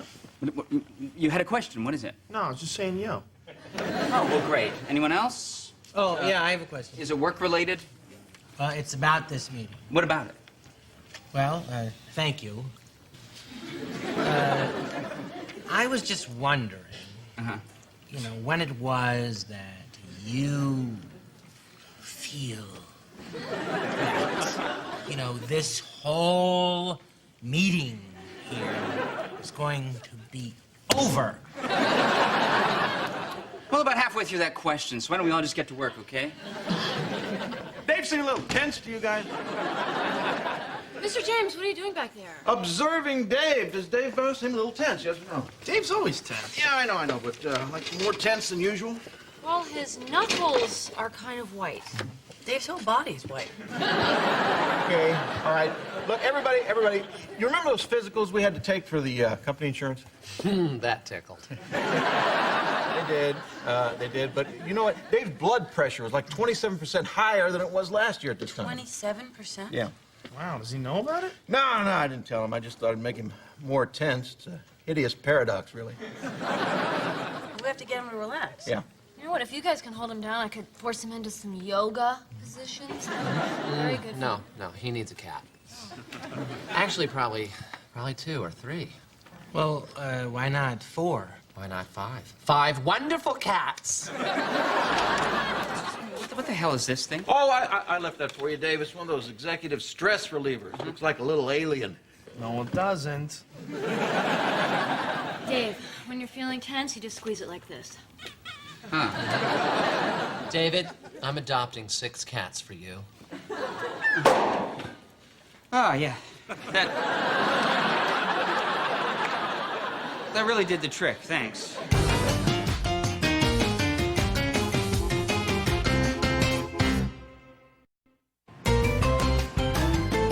And with one final blow of the sledgehammer, the first transcontinental railroad was completed with a solid gold spike. And that's what happened on this day in history.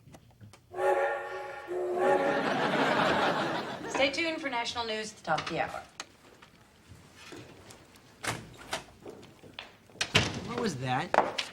It's a new segment called This Day in History. What'd you think? I thought it was boring. Max, you're the one that's always pushing us to do more than just straight news. Well, right, but I didn't mean for you to do something boring.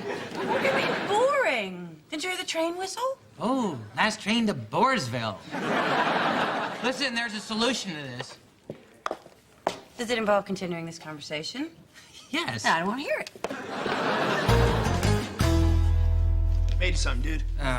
What is it, a time machine? Dave, you see a steering wheel on this thing? My mistake, sorry. It's a white noise machine. Soothing electronic noise will help you relax. Aren't those things usually a little smaller? Welcome to the big leagues, Dave. There's those little baby machines that maybe 3 settings at the most. This one? 4. Ocean surf, summer rain, alpine snowdrift, and Yosemite lullaby. Joe, well, great, but maybe I'll try it tomorrow, right? Do you mind just turning it off now? Oh, the off switch doesn't come till this weekend. Is there a volume switch? Yeah, you want it louder? No, softer. I'll have to get back to you on that. Great.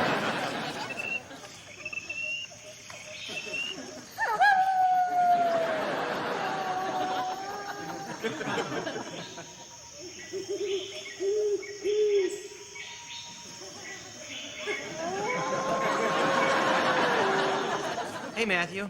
Did you finish proofreading that report I gave you? Nope. Oh, why not? Didn't feel like it. But isn't that your job?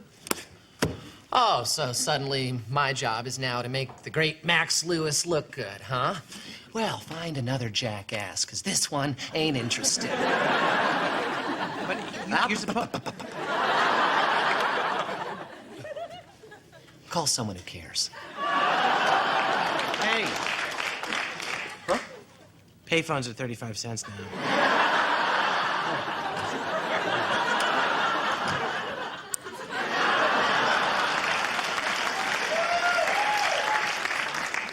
You know, I know he thinks I took his job, but it's not my fault. I know that, and I'm going to talk to him. Take your time. I've made $10 in the last 2 hours.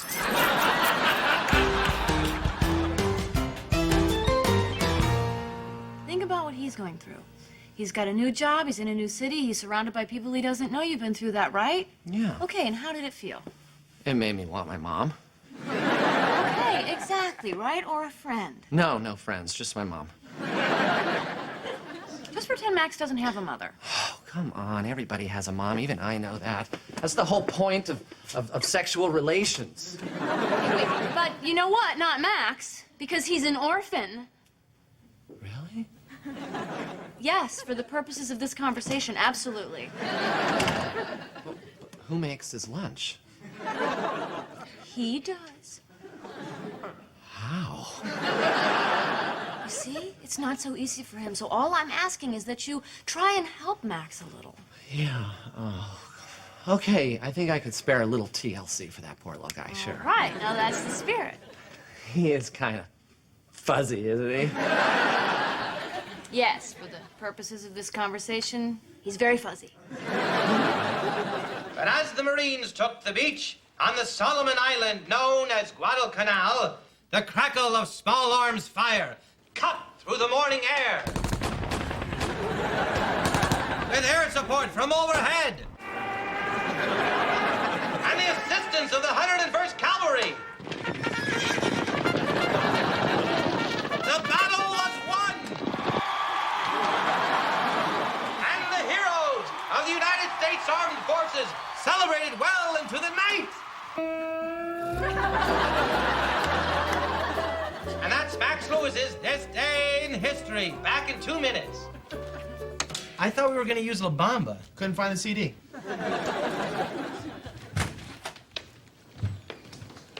I can't believe you just stole my idea like that. What idea? This day in history. This day in history is my idea. Oh, well, you know what? You're half right.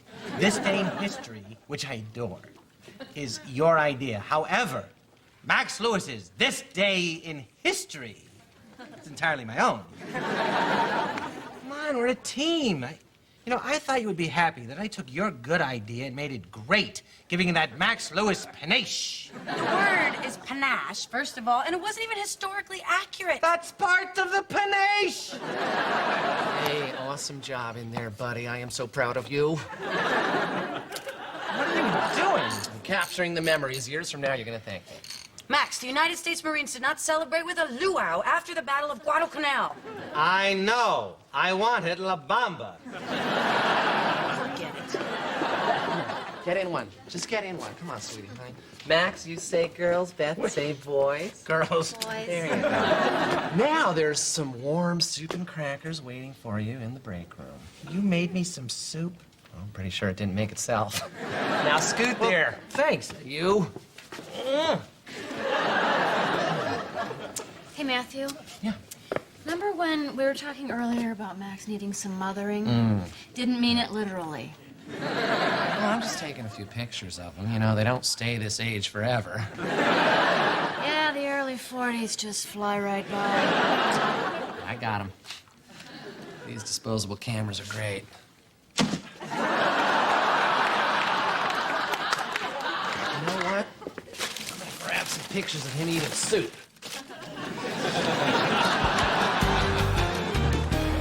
And then he puts in all these ridiculous sound effects. Doesn't really matter. Pardon? I mean, he does this, you do that. In the end, all we are is dust in the wind. How long have you been listening to this thing? A few minutes, a few hours. What difference does it make? Are you drunk? Nope. That's not a bad idea, though. Maybe I'll see if Beth can scare up a couple of frosty tall boys for us. All right, Dave, I think maybe you might have gotten just a little bit too relaxed. That's not a problem. Yes, it is a problem. No, you're just saying that because you have an overly critical mind that prevents you from enjoying the things that, well, human beings enjoy. Really? Yep. Don't worry about it, babe. We all have our hang-ups. Yeah, well, that's a stone-cold bummer, Mr. Natural, but you gotta keep on trucking. Hey, want to hear a little summer rain? Nope. Okie doke.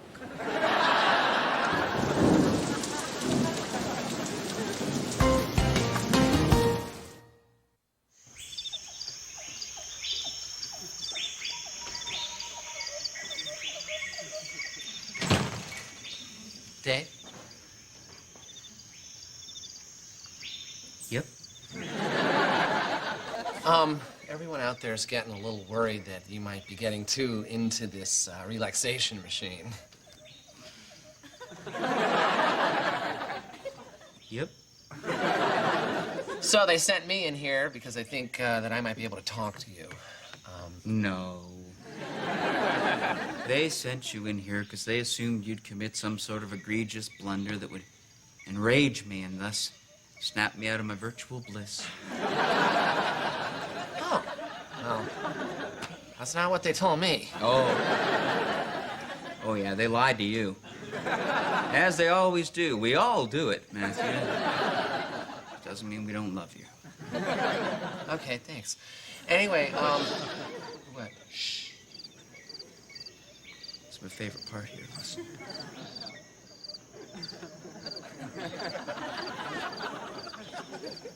I didn't hear anything. Yeah, it's that cricket there. That cricket. Yeah. That little fellow's my favorite. Yeah. That's like he's saying hello. No, it isn't. But if it makes you happy, that's cool. It's like they're talking. Uh-huh. Hello. How are you? I am fine. How's the weather? Hi, they're talking to each other. Dave, I can hear them. Oh, wait. What? Oh, God, that guy's a little cut up, huh?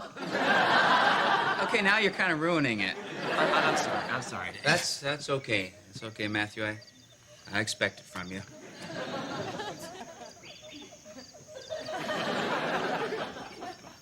What say you go away? Okay. Great. Matthew? Yeah. Still love you. Thank you.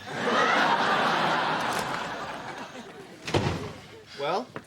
I don't know. I just think he's real mellow. I think he's addicted to that thing. No, what have I done? Well, don't worry about it, Joe. It's not your fault. I can't believe I gave it to him for free. Wait, hold it. Does anyone else find the idea that you can become addicted to a white noise machine completely implausible? Oh, don't listen to him. He gets a little cranky if he hasn't had his afternoon nap. Oh, I think your cocoa's scalding, big guy.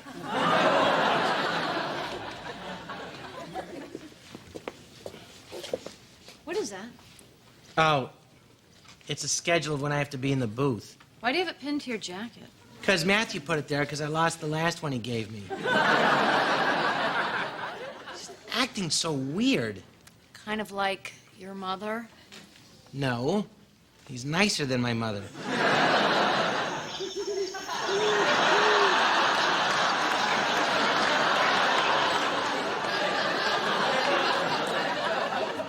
Did you say something to him? Well, yeah, actually, because I just wanted you two to get along better. Gosh. Wow. You didn't have to do that. That was very sweet. Thank you. You're a very sensitive person, aren't you? What do you mean? He'd like to have sex with you. I didn't say that. No, but you were thinking it. Why not say it? Ain't gonna stop this crazy old world spinning round. She is just being very nice to me. Beth is being nice to you because she wants to somehow win the approval of her father. Don't flatter yourself. Any older man will do. That isn't true, Dave. Okay. Maybe I'm wrong. Maybe it's just that Beth wants to have sex with you as well. Still, don't flatter yourself. Any older man will do. But I can't believe... That's my favorite cricket.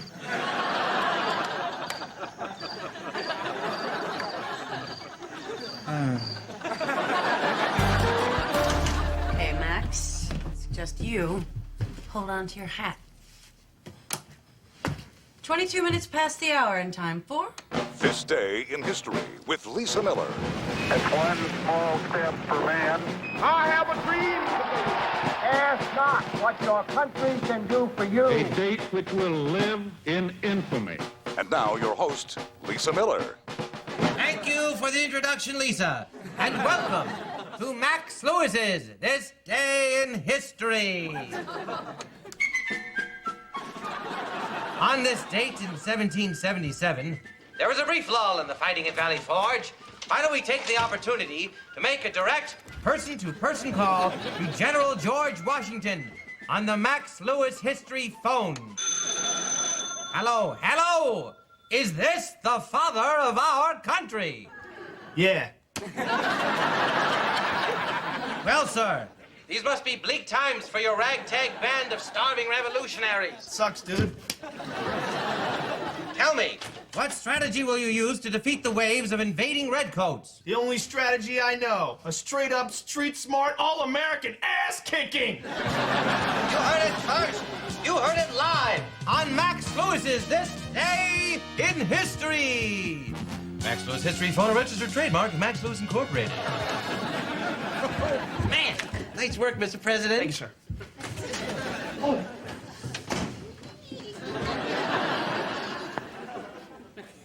What the hell was that? That was what we call in radio lingo audio gold. Ha! Cheap brass, the best. I apologize, but I am intoxicated with my panache. The word is panache, you idiot. Panache, panache, panache. Gesundheit. Oh. Whoa, whoa, whoa. What the dealio? Max just made a mockery of my This Day in History segment. Okay, isn't it our mission to make history exciting and fun and interesting? Hold one more listener. That's money in your pocket. Wait a minute. Isn't there a guy I pay to deal with crap like this? Yes, that would be Dave. All right, where is he? He's in his office, freebasing white noise. See about that.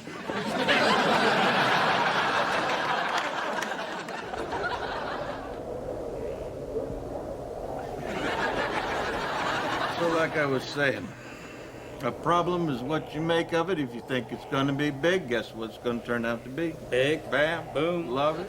Same wavelength. You got that right. Amen. Yeah. Oh, this morning, satellite of mine blew up on takeoff. Cost? 10 million. Result? Immense setback. Milk? Spilled. Gonna cry over it? Not even. Well, now I'm sitting on a rather sharp tack. Have been for about an hour. That hurts. Life's a bitch. Then you die. My. Oh, my. Hey, Max. Beth, hi. Hey, so what's up? What are you But doing? look, I'd really like to talk to you, but Matthew thinks I shouldn't. Why not? Why? Because he thinks you're sort of a bad influence. Are you kidding me? Beth, I think you're great, but Matthew thinks maybe you're just not good enough for me. I'm not good enough for Max. Beth, sweetie, honey, come on. You're a wonderful person. Very, very good friend, too, but, well, you are a little, shall we say, experienced.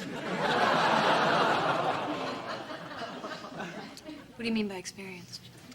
You know what I mean. You've been around the block a few times.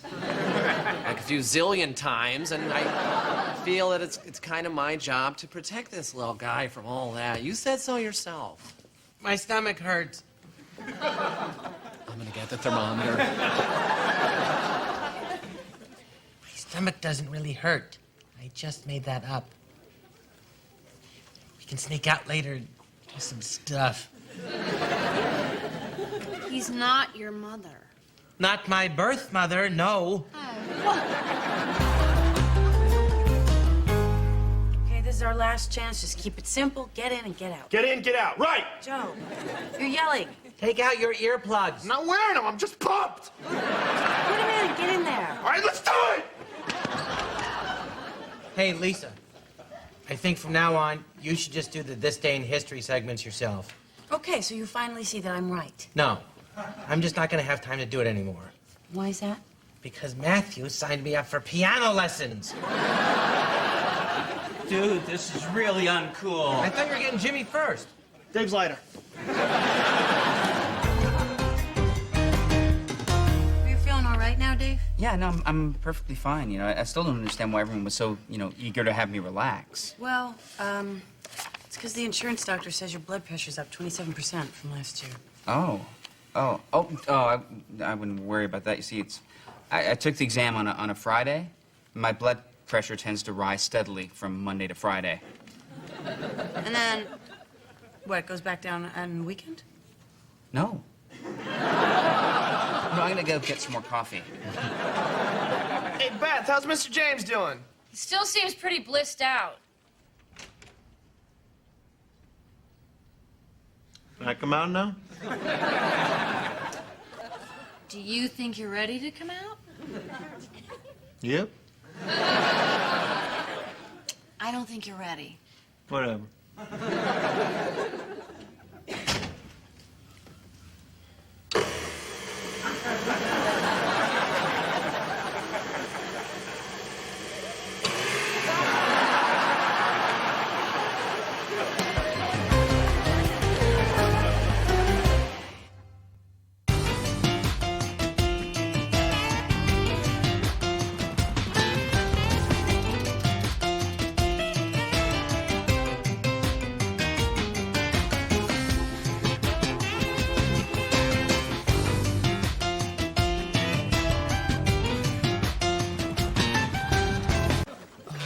How about now?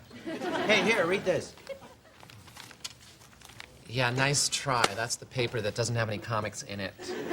Well, sometimes they have comics on the editorial pages. Yeah, but those are always about that donkey and his elephant friend, which are just stupid. Hey, there's a coffee maker. Joe took it into the break room. Was it broken? Well, how the hell should I know? I beg your pardon. I'm sorry, David. I haven't had my Sally Forth yet. Hey, Joe, what's with the coffee? Oh, no. Relax, dude. This is all part of experiment the society will thank me for later.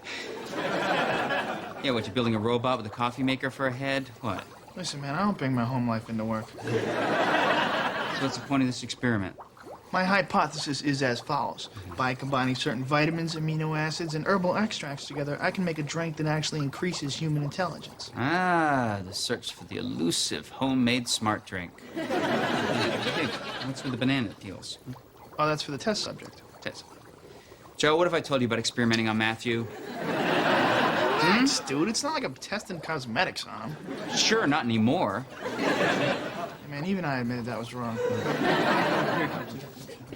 Hey, guys. What up? Oh. Banana peel. See, that's mighty slippery. Somebody could trip on that, but don't worry, I took care of it. Oh!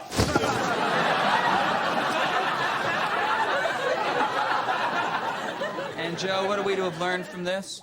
Results are inconclusive at this juncture. Little help, please.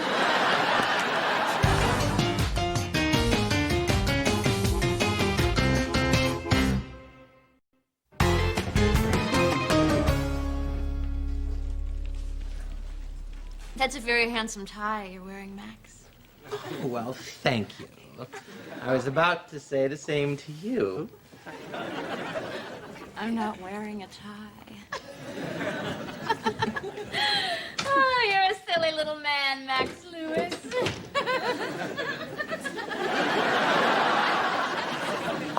Darn it! It's incredible. I tell you, it's just incredible. What's incredible, Max? Well, I'm glad you asked, Lisa. Yes? Didn't ask. Lisa, listen, can you be trusted to keep a secret? You like Beth. Who told you? You did, yesterday, and the day before, and the day before that. You haven't told anyone, have you? If you like Beth, just ask her out. She obviously likes you silly little man. Yeah, but what if she just wants to be friends? Well, so she likes you as a friend. Lisa, I have friends. What I need is sex. You have friends? No. But what I need is sex. Last week you told me you wanted a soulmate. Yes, a soulmate to have sex with. Max, I don't want to be your confidant, okay? I know, but it... Does that car come with a V8? You know, there's a news station at a car dealership. You could at least try to make your life plausible. Okay, I'm sorry, I can't... How much is a driver's side airbag, sir? Hey, Matthew, what you got there, son? Smart drink. Joe made it for me. Oh, yeah? Well, is it working for you? Well, considering that Joe made it and I have no idea what's in it, but I drank 3 quarts of it anyway, probably not. Quick question, Dave. Oh, somehow I doubt that. Touché. Anyway, I was looking at the story assignment that you gave me. You know, donuts versus bagels, which one is rounder? Yeah? And it kind of occurred to me that this is the sort of thing that we would never, ever put on air. Ooh, I don't know about never, ever. I do. In a way, it seems like it might be busy work. You know, maybe keep me out of your hair. Well, that, you know, it sounds to me like a very, very special story, Matthew. One that only a very special reporter like yourself could handle. Well, that's very flattering, of course. But simultaneously a tad bit patronizing, no? Matthew, is there another story you'd rather do? Well, isn't it almost time for our annual city budget review? Actually, Matthew, that's... Actually, that's correct. I thought so. I'll just start crunching the numbers. That doesn't prove anything, What Joe. exactly is in that smart drink, Joe? What's it worth to you? Well, you got scientific documentation? I just updated my data, as a matter of fact. See. 11:35 a.m. Test subject now wicked smart. Hey, Lisa, what's going on? 3 things are going on. 1, Max likes you. 2, he doesn't know how to tell you. 3, he won't stop talking to me about it. Really? Max likes me? Yes, but it's supposed to be a secret. Why? Don't know, don't care, but the ball's in your court now. Wait a second. Wait, why doesn't he just tell me he likes me? Because Max is afraid that if he tells you the truth and you do... Oh, God. Just when I think I'm out, they drag me back in.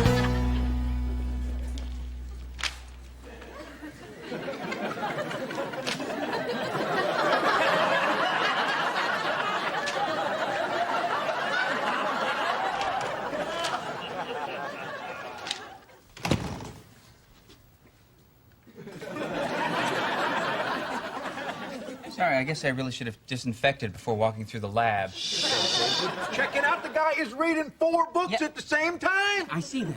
It's unbelievable. If this pans out, we're talking about $1 billion. $1 billion a year in revenue for James Gorelli Pharmaceutical Inc. Gorelli James Pharmaceuticals Inc. J. Morelli Pharmaceutical Arm Fink. That sounds like a name people can trust. Hey, Matthew. How you doing? Never better. Uh-huh. You fellas have a good time talking about me in there? How'd you know we were talking about you? Well, A, it stands to reason, and B, I was reading your lips. You read our lips like a computer? No, like a deaf person. Oh, here's that city budget review I promised you, David. Oh, thank you, man. Also, I did an extrapolation of the figures for the next 3 years. That kind of wrote itself. Son, you really reading all these books at the same time? Yep. Yeah, well, what about this one? It's upside down. Mr. James, no offense, but have you ever read 4 books at a time? No. Then don't tell me how to do it.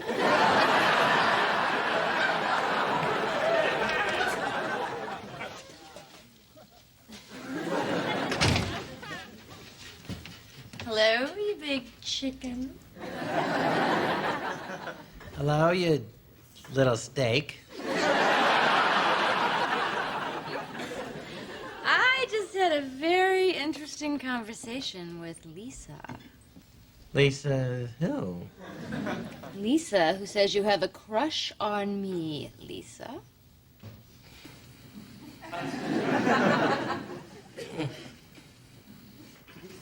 What? I don't have a crush on you. That would be juvenile. Well, then why would she say that? Because. No, Lisa's in love with me. What? Well, isn't it obvious? Her every move, her every emotion betrays her secret passion. Wait a minute, but if she is in love with you, why would she tell me that you had a crush on me? Ah. Well, my theory is that she wants to see what kind of a threat you pose. I mean, we are dealing with some pretty sick, twisted stuff here. It's just so odd to me because I always got the impression that Lisa found you kind of annoying. No, she's a slippery one, Beth. I just hope I can slip out of her hands.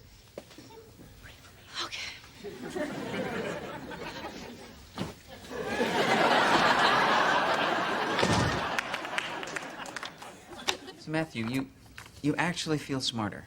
No, David, I don't feel smarter. I am smarter. Really? Oh, I was skeptical in the beginning, too. When Joe first gave me the drink, I thought, this is highly unlikely. Right. No, actually, my first thought was, I wonder if there's a surprise in the bottom. Then I thought the other thing, and that's when I realized I was getting smarter. But physically you feel okay, huh? Honestly, Dave, I've never felt more alive.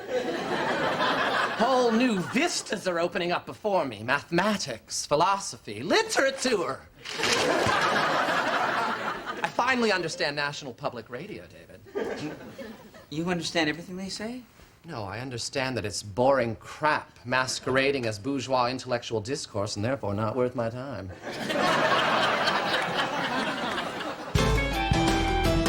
You know, I used to have a life of my own. I used to sit at my little desk and do my little job, and I was so happy. You know, I was out of line and... Out of line? You told Beth I was in love with you. Well, I know, I panicked, but... hey, look. Now that the genie's out of the bottle, why don't you just play along? Absolutely not. No, absolutely not. Oh, a little too real for you? No, it's not. I don't have anything that even remotely resembles the hots for you. Okay, reminder, I am a human being. Why don't you just tell her the truth, okay? It'll be good for you. It'll be good for her. It'll be wonderful for me to have my life back. You know what? You're right, all right? And I'm sorry. And I'll do that, and I'll handle it with dignity and with grace. Thank you. Thank you very much. I appreciate that. God, woman, can't you take no for an answer? What just happened? You know, I apologize, Lisa, if you misinterpreted my vibe. But that does not give you license to make my body your plaything! Lisa, you have got to accept the fact that Max is not attracted to you.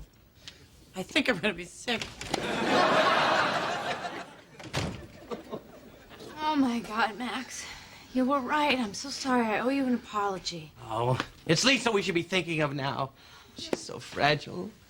Max, please don't beat yourself up about it. No, I'm okay. I'm okay. Okay, good. No, I mean, I do blame myself. Wow, I never really thought of it like that. Well, who thinks of allegory these days? Oh, no, but I mean, Star Wars is a metaphor for the whole Nixon administration. I mean, that's fascinating. Once you realize Lord Vader represents McNamara, it all falls into place. My question is, do you think that the people who made Star Wars intended it that way? No, David. I came up with that metaphor, realizing the best way to explain triangular diplomacy to you is by comparing it to a popular children's movie. You know, I hate to admit this, but it worked. You know, it's kind of hard to even, think of you as Matthew, you know? I can appreciate that. Yeah. If you'd prefer, you can call me Smatthew. Smatthew? Short for Smart Matthew. Just an arbitrary way to differentiate who I am from who I was. Ah, Smatthew, I like that. I knew you would. Oh, wait a second. Okay, well, who was Nixon? Yoda. Nah, see, here it falls apart because Yoda was a wise old pacifist. No. Whereas, yeah, no, he was. Yoda was a Muppet. The puppeteer who made Yoda authorized the secret bombing of Cambodia, on the other hand. Kissinger? Exactly. While losses were heavy and brokers pessimistic, Federal Reserve Chairman Alan Greenspan said... More after this. Ooh, a cliffhanger. I like it. First of all, don't ever kiss me again. Second of all, don't ever kiss me again. And third of all, don't ever kiss me again. I'm sorry, I panicked. Does it matter? That was beyond inappropriate. What, the kissing itself or the involvement of tongue? Both. And I think you owe it to me to go in there and tell Beth the truth. About the involvement of tongue? No! About this massive lie you have fabricated. I can't. Listen, if I tell her I lied, she's gonna think I'm pathetic. You are pathetic. Well, obviously. But she doesn't need to know that. Joe, check his blood pressure. It's 120/80. Is that normal? I have no idea. All right. It's well within the predicted mean for a specimen of my age. Check his pulse. Gentlemen, hear me. I am experiencing no side effects. Please leave me be. Just a few more tests. Joe, you want to see something cool? Okay. His heart stopped beating. Huh? His heart stopped beating. you sure? Call 911. All right, I'm on. No need. I've started it up again. Just a little parlor trick to amuse you, my friends. Good, huh? Yeah. What you did was good, Matthew. Real good. Real good. Well, it's a simple matter of training the mind to control the involuntary musculature. Hey, Matthew, do you want to go to a movie tonight? But of course. Excellent. David, did you go to the movies with the old Matthew much? Well, if I lie to you, you just see right through it, right? I'm afraid so. Well, then, to be honest, no. I kind of avoided socializing with the old Matthew as much as was possible. Cretinous ape. I'm sorry. No, I was referring to the old Matthew. Yeah. Hi, Beth. Are you stalking me now, too? I just want to tell you, whatever Max said, I don't have a crush on him. Lisa, we've been friends for a long time. Don't start lying to me now. Why would I lie to you? Because you're embarrassed. You're in love. It's understandable. But you know what? The truth is out now, so let's just let the healing begin. You know what? You're right. You're right. There's just something about that brown little man that sets my heart all aflutter. Okay. You're putting me on now, right? Yes, I am. You know, could we please drop the little fibs and the lies and the games from now and just get down to the truth? Yes, of course. The truth is... The truth is that you have no intention of letting Max Lewis go, do you? Well, that's fine. You know what? You can have him, all right? Are you happy? Hey. What's going on? Smart drink party. Well,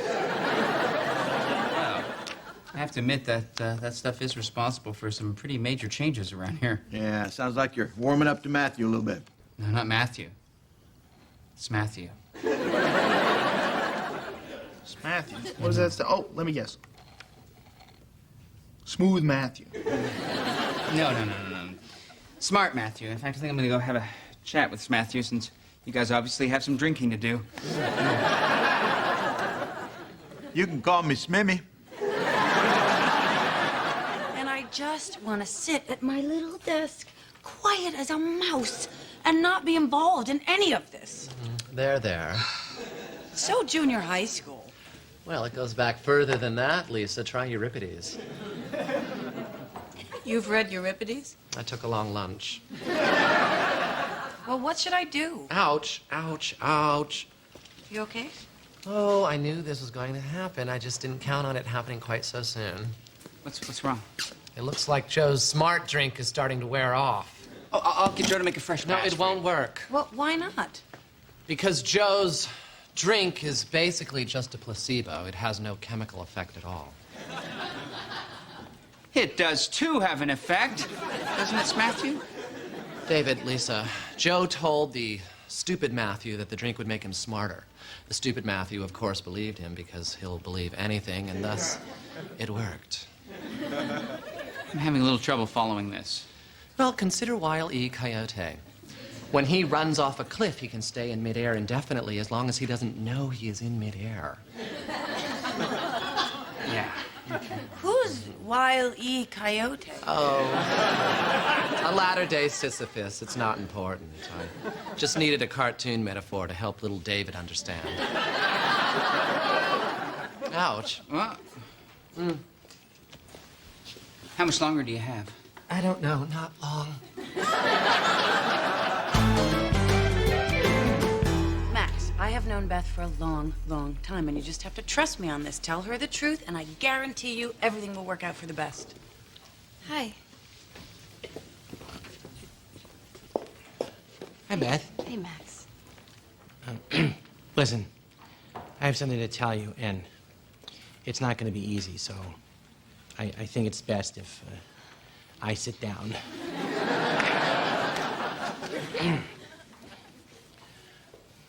Lisa doesn't have a crush on me, and that was just a big, stupid lie I made up because I just couldn't tell you how I really felt about you.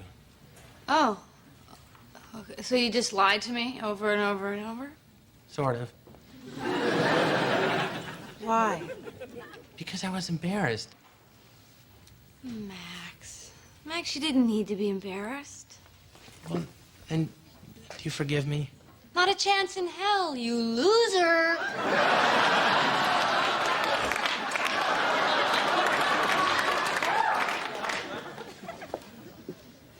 So, how'd that go? Not very well. That's okay. Beth doesn't really usually stay mad for long, so. I hate you, and I hope you get run over by a bus!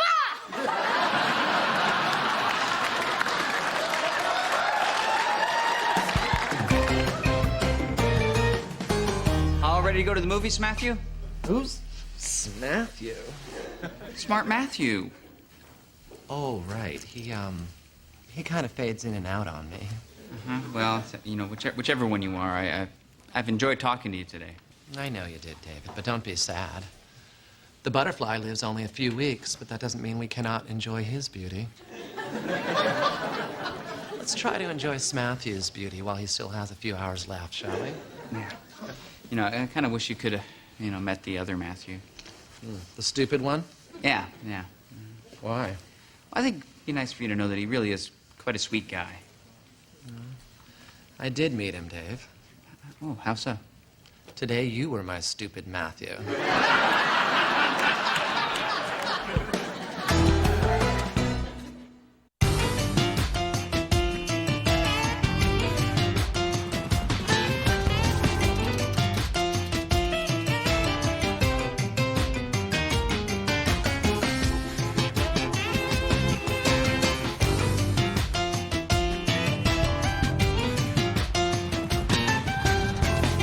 Lucky guess. Max, that's my sandwich. Really? I don't see your name on it.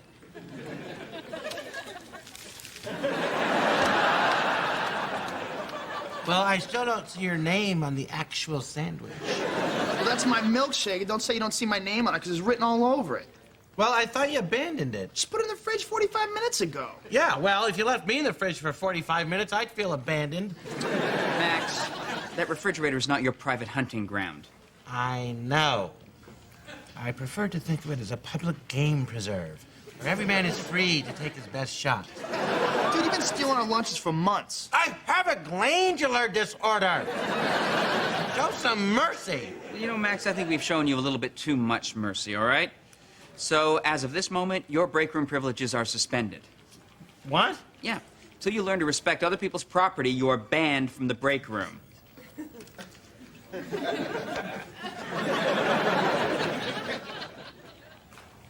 No. No.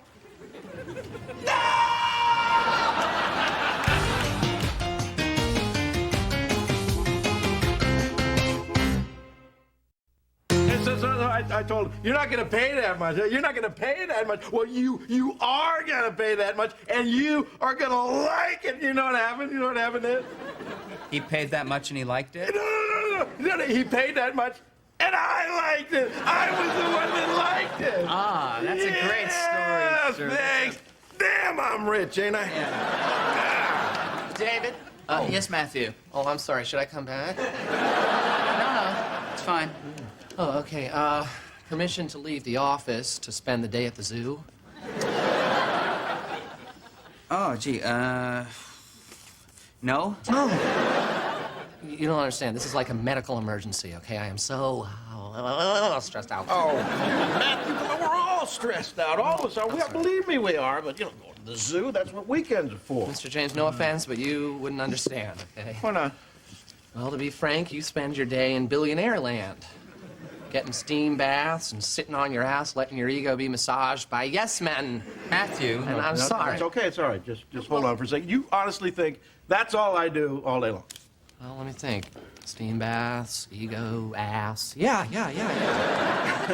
Matthew, son, I mean, no offense, but my job is so much more stressful than you could even imagine. If your job is so stressful, how come I never see you in here asking to go to the zoo?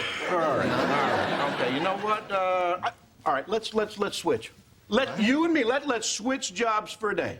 Sir, that's a horrible idea. No, it is not. I want you to run my empire for a day, and I will do whatever the hell it is you do. What do you do around here?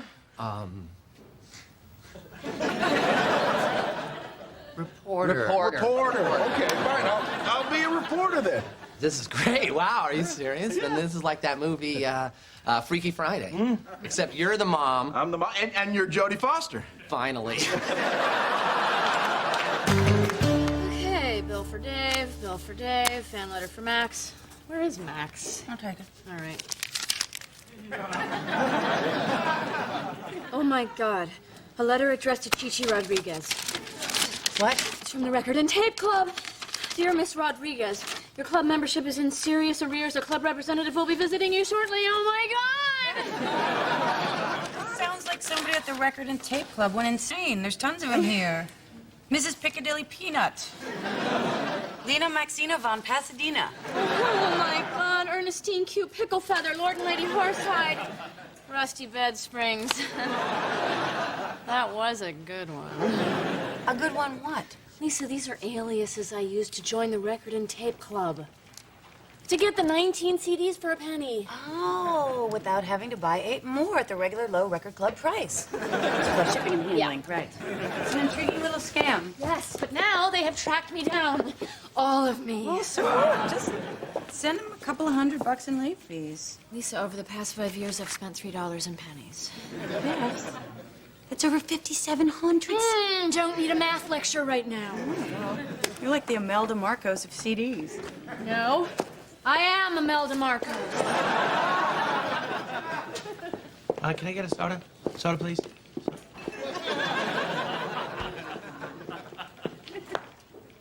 Psych.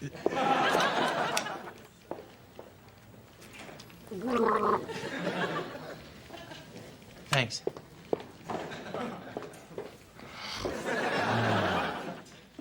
No. What's a soda without chips? Max? Have you forgotten the break room is off limits? I I know. I was just going in to turn the faucet off. And where did you get that? A friend gave it to me. A friend whose identity I shall never divulge. Well, it's break room property, so now it's mine. But it was Beth! She's the criminal! Go to work. Oh, thanks, Dave. Being a reporter's thirsty work. Uh-huh. Now, sir, are you sure this is wise? Oh, sure. Of course I'm sure it is wise. Here, look. I got your first scoop right here. Uh-huh. Well, okay, well, how do you know these companies are merging? I told him to. Sir, as a reporter, you're supposed to find stories, not make them. Oh, well, if you don't like that one, how about this? Let's see, would it be a good story if there was a big explosion in a gas plant in Omaha and a couple of people were buried underground for a couple of days? That'd be a good story? No. Oh, then I gotta make the call. Let me tell you something, JP. You are going to pay that much, and you are going to like it, okay? Hello? If that's okay with you. Mr. Brock, Mr. Gorelli is here to see you. Wait, hold on, JP. Send him right in! Right this way? Thanks. Oh, okay, good. Thank you, Laura. Linda. Right. Hey, do you want anything? No, I'm all right. Because anything you want, she can get in like 5 seconds. All right, coffee, please. Yeah, I'll take a virgin banana daiquiri. Easy on the virgin. Nice setup you got here, freak. Yeah, well, we like it. Confidentially, having Mr. James' job is not as fun as I thought. That's why I called you in. I'm having computer problems. What kind of problems? Can't turn it on. What? Shh. I don't want Laura to know. Linda. Whatever. Here we go, gentlemen. Oh, okay. Thanks. Excellent, honey bunch. That'll be all. Wow, she's quick with the drinks, huh? She is a wonder. So about the computer, can you fix it? Oh, I can turn it on. Well, good. That's what I want, because Mr. James has a lot of fun toys here, but life can be pretty dull without a computer. Dude, what are you doing? What? That's a loaded spear gun. I know. I'm not a complete idiot. Oh, my God. Maybe I am a complete idiot. What are you working on, Mr. James? Huh? Oh, I'm just, I'm one of the gang now. You can call me Jimbo. Hey. What are you working on? Come on. Jimbo. Yeah, just news stories. We're working on a little news story. That looks suspiciously like a stock quote board to me. Yeah, doing a little day trading online in Matthew's name. I didn't know Matthew had an account. Yeah, a little one. His mom started up for him. I broke in though. Guess what his secret password is? Matthew. No. Brock. No. Cat. Welcome to the club, fellow hacker.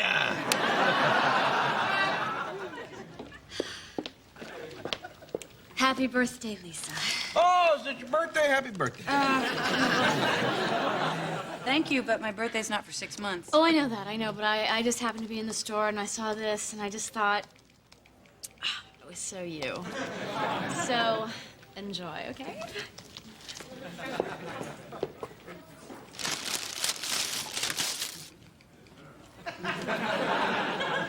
Beth! I am not gonna launder these CDs for you. Make it sound so shady. All you have to do is stash them, keep your mouth shut till the heat dies down. Why don't you just give them back? Because if I give them back, what am I going to use as coasters? Coasters? Yes, and plates and earrings. Lisa, I have literally thousands of CDs. Oh, my God. That dress you wore to the Christmas party last year. Made entirely of recycled copies of Steve Miller Band's greatest hits. You're going to prison. Oh, might I remind you that your husband is in prison? Yes, I know, but at least what he stole wasn't worthless. Are you calling my life's work worthless?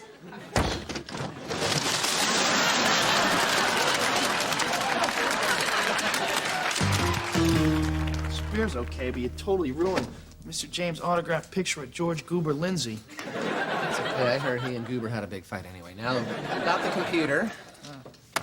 Hey, There you go. That's it?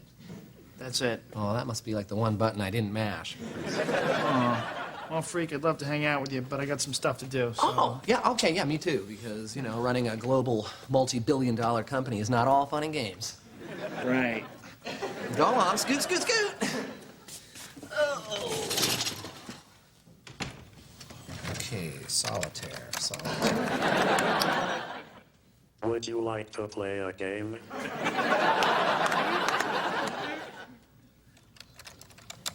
Global thermonuclear.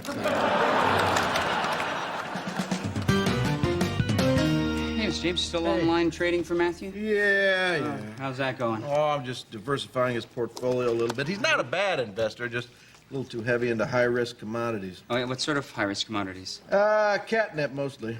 Ah. Cat toys, vacation spas for cats, that sort of thing. Well, then. Oh, well, looky there. How's it going there, Mr. President, Mr. CEO? Not so good. Ah, job's a lot tougher than you thought, huh? Yeah, it is. Okay, well, this is going to make you feel good because I have made you, look at this, almost $200 trading online in your name. Oh, that's funny because I was just online trading in your name. Couldn't do that, son. You couldn't access my accounts. You don't know my secret password. You mean Mary Ann?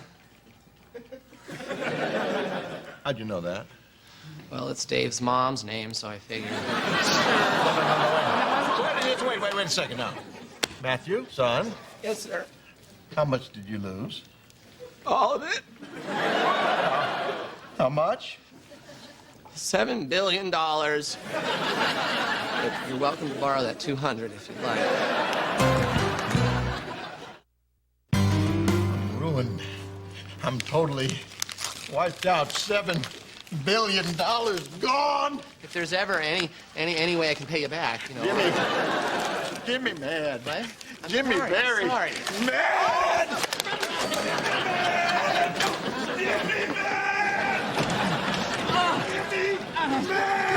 Joe, I need some help here. What's up? I'm trying to lock Mr. James in the break room. Oh, cool.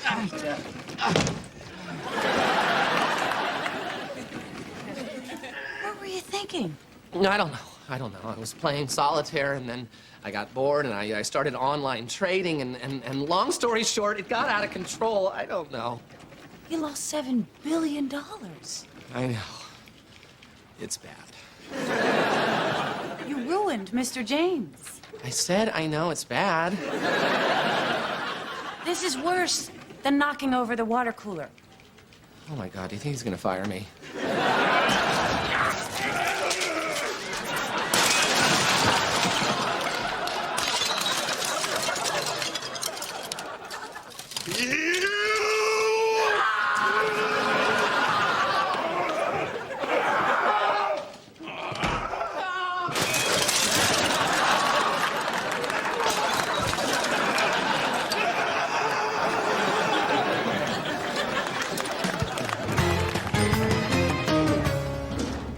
Morning, Lisa.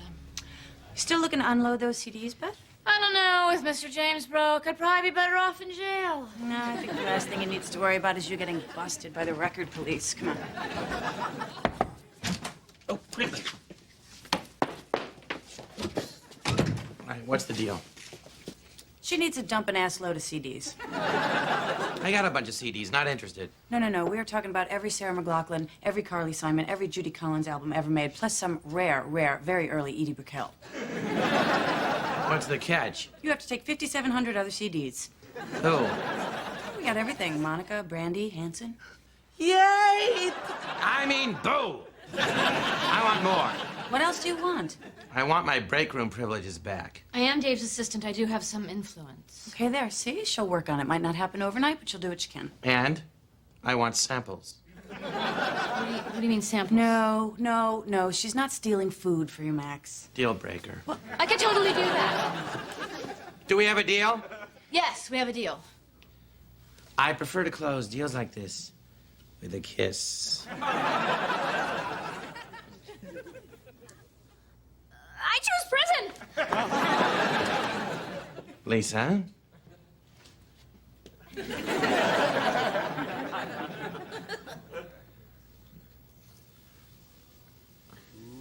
Psych.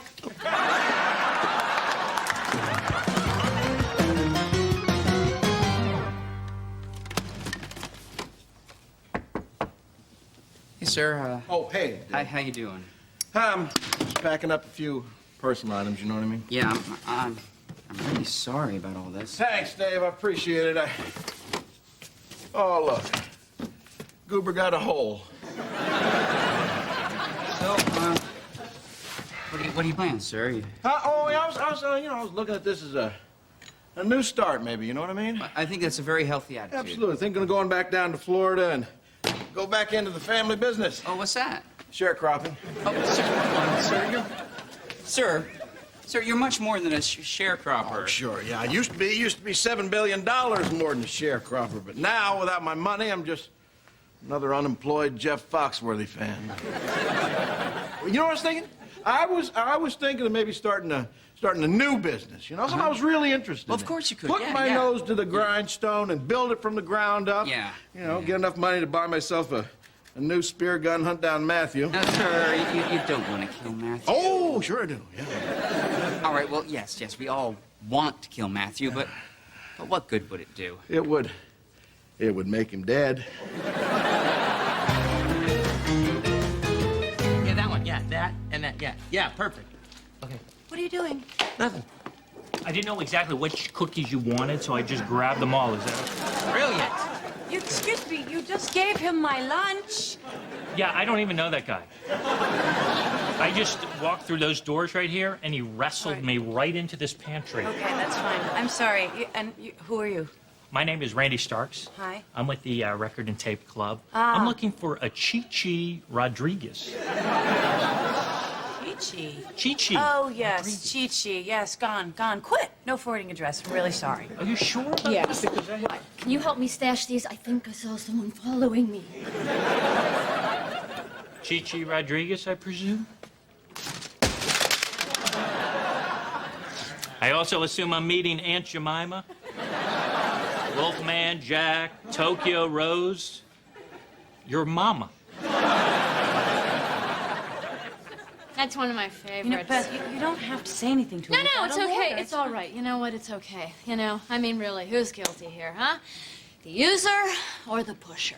Oh, I see. I see. I'm the villain, right? Dr. Doom? Oh, all right. I give up. Just, you know, arrest me. I couldn't help myself. No. I would like to prosecute you, but to tell you the truth, the cost of your litigation would be so much more than we could ever hope to recover. So I'm offering you this check for $1,000 on two conditions.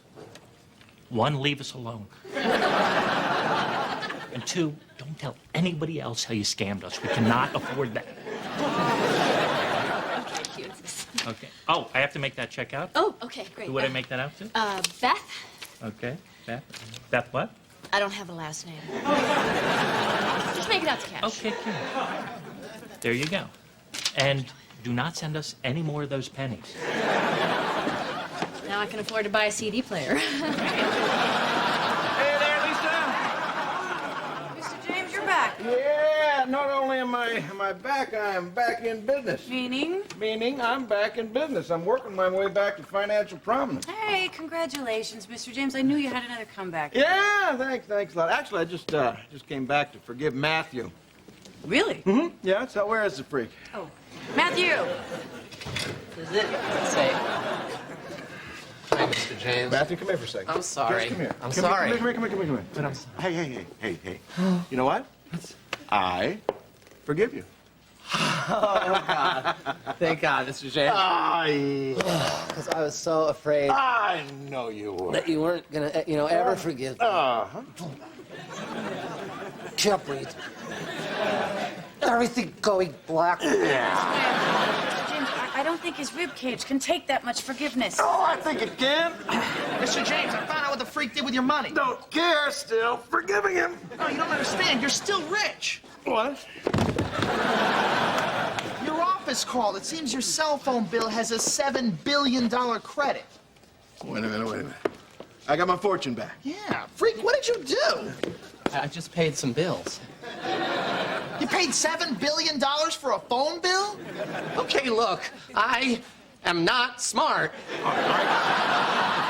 Okay, doesn't matter. Doesn't matter. As long as I got my fortune back, I'm happy. Hey, Dave, is it 5 o'clock yet? No, sir. Yeah, it is. I'm buying. Let's go. Come on. Come on.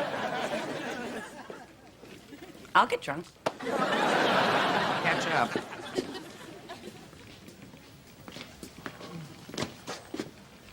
Ah, Max. I see you ate that tuna sandwich that I left out. Overnight. Under a lamp. Max, I think you've suffered enough. Your break room privileges are restored. Psych.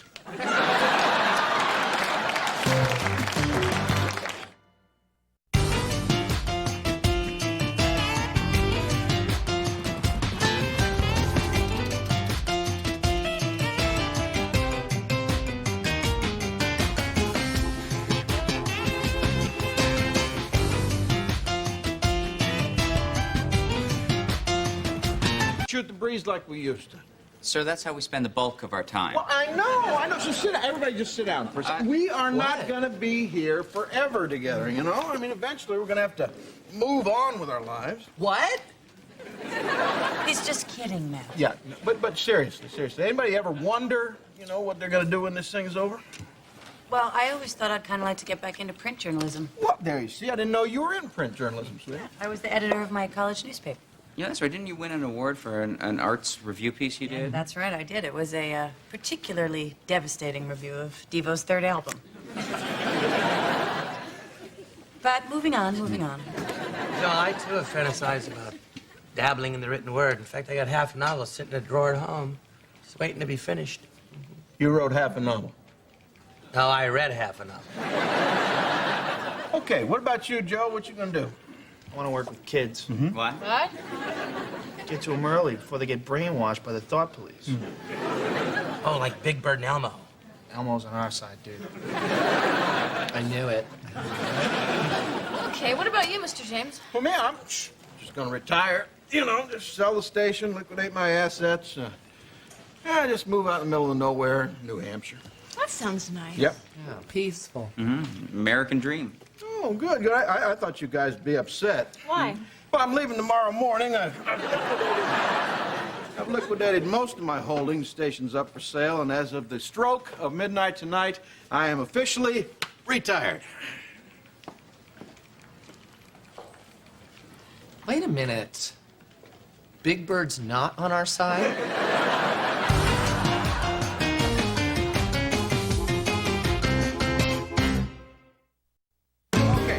See here, that's the barber shop right there, and this here's the general store, and about half mile down this road is my cabin. Looks more like a rustic convention center than a cabin. No, it's a cabin. See, I bought 50 cabins, and I took all the different parts from the 50 cabins to make one big-ass cabin. Dave, might want to look at this. It's where Mr. James is retiring. Mm-hmm.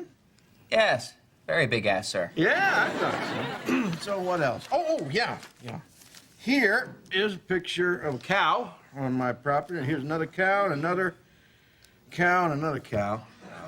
Actually, sir, this one is a bull. Oh, good eye, Dave.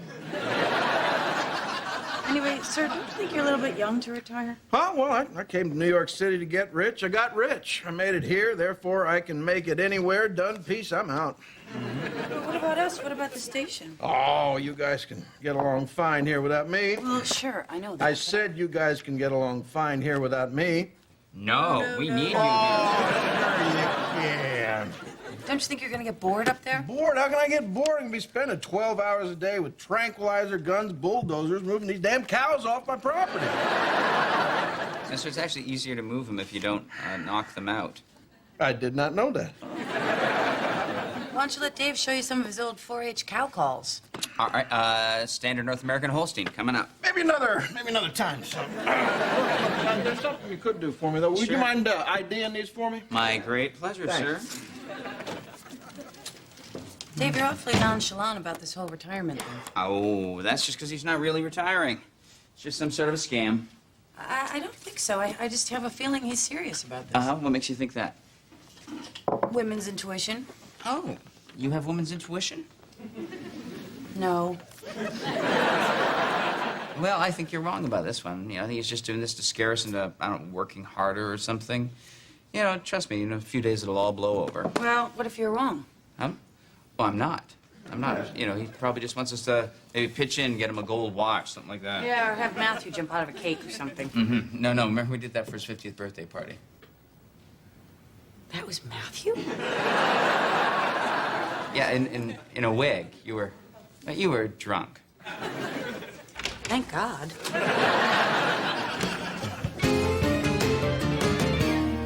This is just great. What are you talking about? Without Jimmy here, Dave is just gonna fire me the first chance he gets. Why would Dave do that? Because he hates me. Dave doesn't hate you. Then why does he criticize my work all the time? Why does he shoot hate rays out of his eyes? Why doesn't he ever take me camping? Dave doesn't go camping. Sure he does. Takes me with him every weekend. Sometimes twice. Look, so what? You get fired. You just get another job, just like regular people do. I'm not regular people. Dude's got a point. I'm not good at job interviews. I stumble, I stammer, I say stupid things. It's like I'm a completely different person. Yeah, actually, that's Joe, no, thank you. You're a secretary, Beth. It's very easy for you to get by on a smile and a little jiggle. Joe, same goes for you. But, I'm a reporter. That is white-collar work. You probably just need a little practice. Well, what do you mean? Well, Joe and I would be more than happy to set up a little mock interview situation for you. You guys would do that for me? Absolutely. Okay. Okay, all right. You're welcome. Thanks. Lisa, want to know what I think? No. I think Jimmy's really retiring. I think you're right, and Dave's wrong. I know. I'm really concerned about this, and Dave... What, were you eavesdropping on our conversation? No, Beth was. Well, Beth should not be eavesdropping. Okay, we both were. But that's my point. We all gotta stick together now. You know what, Max? You're right. You're right. So here's the plan. You go into the men's room, second stall, lock the door, and sit. Keep your eyes shut and your ears open. Go. Max, we're all counting on you. I'm on it. Good.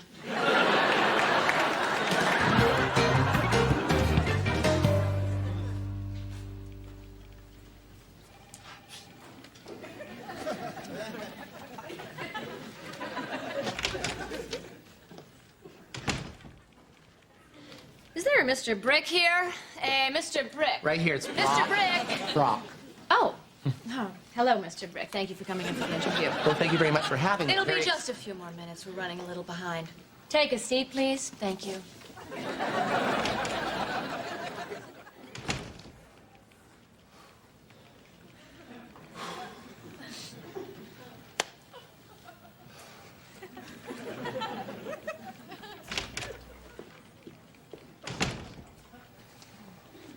May I help you?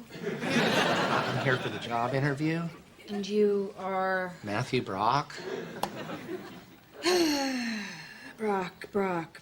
You might have it as Brick. Ah! Yes, I do.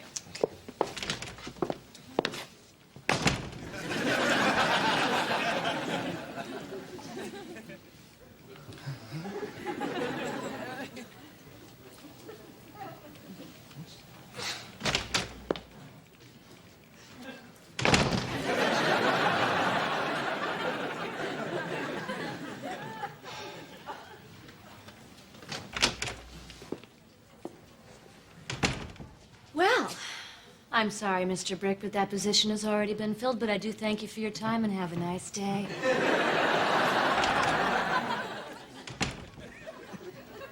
Damn it! Isn't there anything left for you to accomplish? No. Not really. Now that I think about it, though, I always saw myself having a, retirement party, speeches and all that stuff, but I guess maybe not. We could do that. Yeah, we could. No, forget about it. I just, now that I'm actually retiring, I kind of want to sort of just fade into the night. It would just be more like a small dinner. With lots of food. I don't know. Well, really, it would be more for us than for you, sir. There will be dessert, correct? Though not for long. What do you think? Okay. Great. Okay, all right. I just, I don't want to see Matthew pop out of a cake, give you a lap dance again.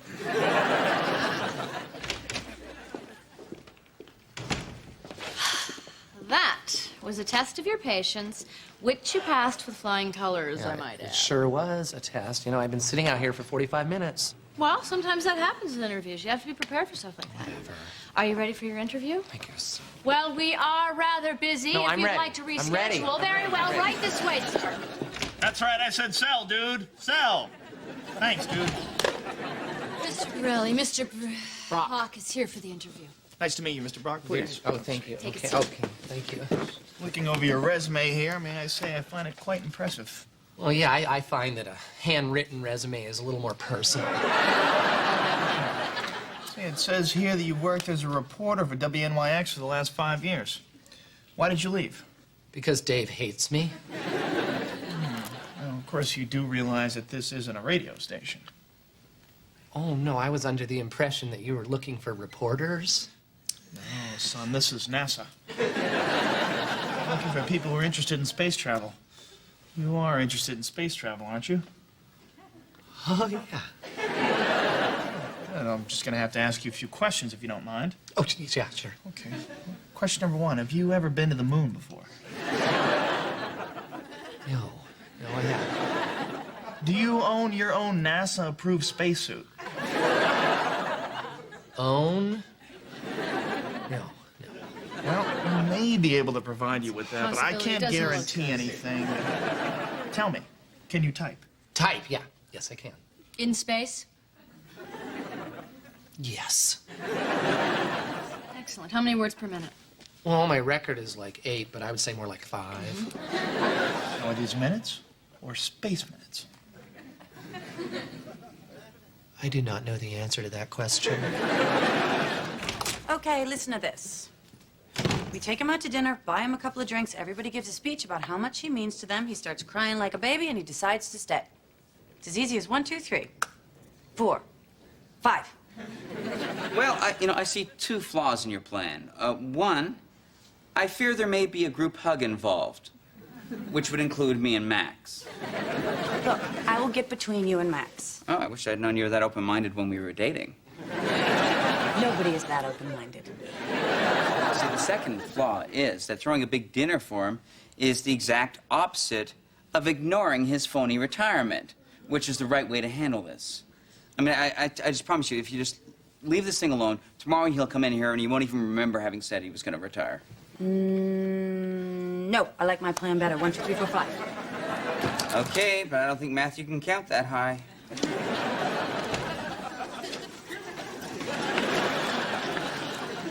How do you feel? Not so good.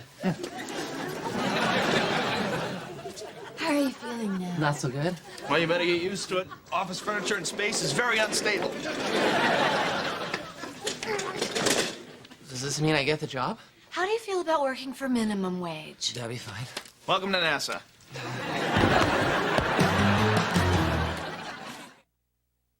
Okay, all it is a sweet, little, intimate dinner.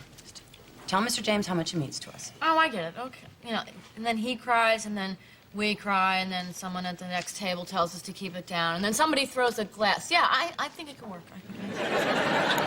No, let's just ignore him. This whole thing will pass in a few days. No, I like my plan. We're gonna go with my plan. Gentlemen, if I may be the voice of experience here. Look, the deadline for making new plans has long passed. We're gonna go with this plan, the 1, 2, 3, 4, 5 plan, which is my plan, and it's a good plan. Hear me, children. You know not what awaits you in the years to come. What? I don't know. That's all I got. Thank you very much. But could you all just please go to your desks and just write a simple little speech about how much Mr. James means to you, because it's what the plan says, and the plan must be followed. Come on, people, look into your hearts. Let's do this. It'll be fun. Okay. Yes, Matthew. Hi. Hi. Listen, how are you? I'm well. Oh, this is not easy for me. I am Oh, not that's good at all this. right. But Dave, What? Dave, What? Matthew, Dave, what? Dave. Matthew, what? Joe and Beth were doing that thing where they pretend to be people, and they were going to send me on a space moon rocket up to the moon. And let's face it, I'm not astronaut material. So can we just be friends? And can you stop shooting hate rays out of your eyes, please? Well, Matthew, that is something that I will have to discuss with my ophthalmologist. Thank you, Dave. Thank you. You are the best. The best.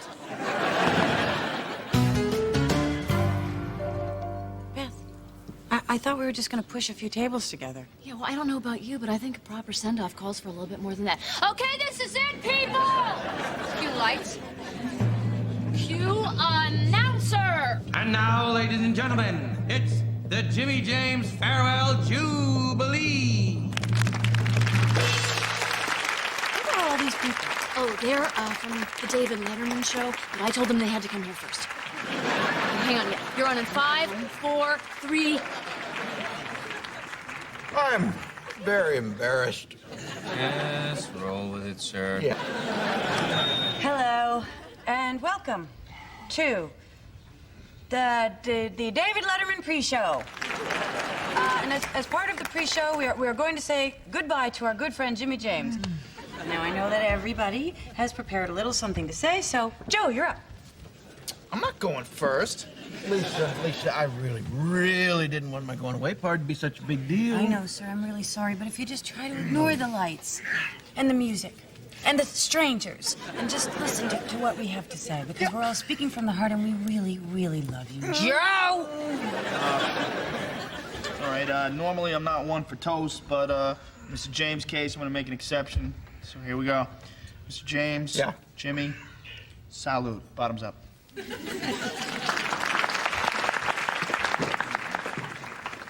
Joe. What? That's it? Yeah. That's your speech? That was a good toast. It sucked. It kicked ass. We will see whose ass gets kicked when we get back to the office. Lisa, it was fine. Joe, thank you, dude. Salute. Could we just get it over with? I want to tell you a story about the best day that Mr. James and I ever spent together in New York City. Your favorite city, Mr. James. So, in one day, Mr. James and I were mugged in Central Park. Yeah. His sport got run over by a drunken cab driver. My cab fell 10 stories out of an apartment building. And I got evicted from my apartment because my rent was 1 day late. 1 day! And that is when Mr. James turned to me and he said, Beth, it's this city. We've got to get out of this hellhole before it kills us! We will, Devin! We will, Devin! Okay, my turn, okay? All right. It's okay. Anyway, I'm sorry about my voice. I got lost it. Mr. James, I wrote a song for you, and I want you to know it comes from my heart. Yeah. A 1, 2, a 3, a 4. Some say the world was made for fun and frolic, and Jimmy James, and Jimmy James. So raise a glass and drink a gin and tonic to Jimmy James, the Jimmy James. You know, this is turning out to be a very special evening. You're half loaded. No, you're not. Halfway doesn't do it for me anymore, Dave. James. Everyone should know by now I sing of Jimmy James. You know what? You changed the words so that my name's in the song. Yeah. And now, ladies and gentlemen, for your viewing pleasure, please welcome the 3 Dancing Matthews.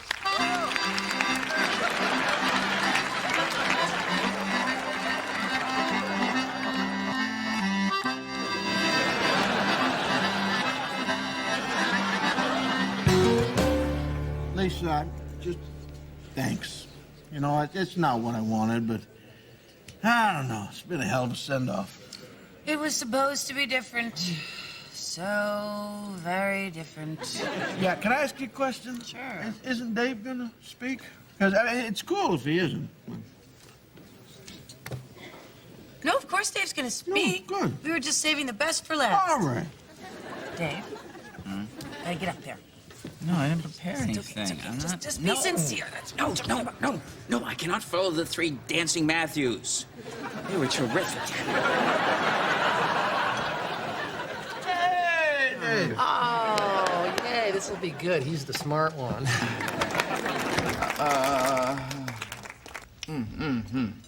There. Well, ladies and gentlemen, to the great game and to its grandmaster, Mr. Jimmy James. Now, Mr. James, I don't always approve of your methods. In fact, I very, very, very seldom understand them. But you know, everything usually works out for the best. Am I right? No, Dave! Whatever the hell you're up to, sir, I just wish you'd, get on with it, because this phony tribute to your fake retirement has eaten up 3 hours of my life that I will never get back. You know what? I'm gonna miss you most of all, you grumpy little bastard.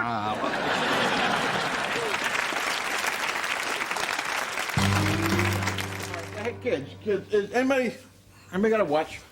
Yeah, it's 12:10, sir. Well, damn, not to mention, hell, this little pumpkin is officially retired. How about that?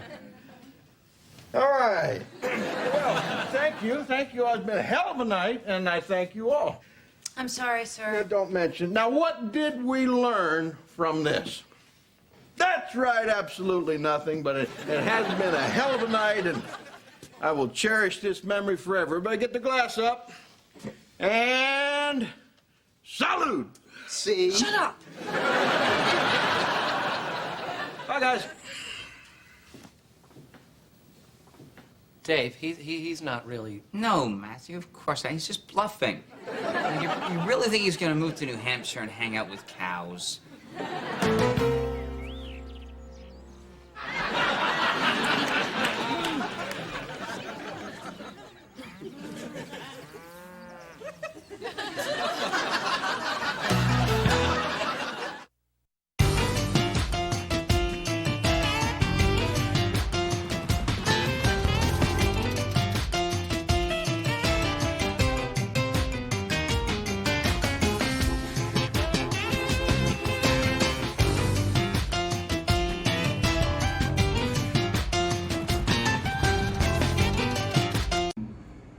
Là được 25 cái. Nhiều quá nhỉ? Xong làm bán như kiểu nó bán 29.000 một túi ấy. 29.000 một túi là được bao nhiêu cái? 4 cái. 2 cái. 2 cái nó cắt. 2 cái nó cắt là 4 ra đây. Là thành 4 miếng. 29.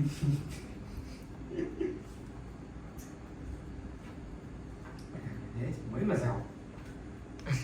Ăn chân gà rút xương hấp hành các bạn. Hình như hấp hành là người ta phải hấp có cái loại cả xương mà đúng không? Có.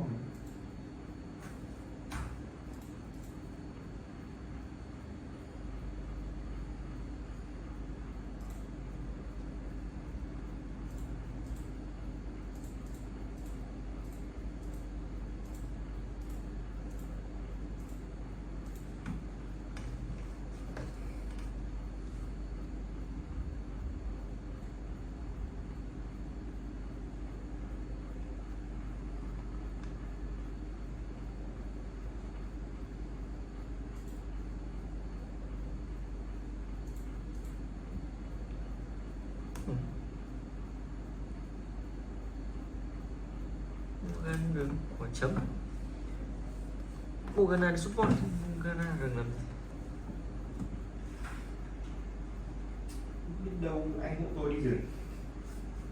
Mày anh phân tích là hơi lom rom nha.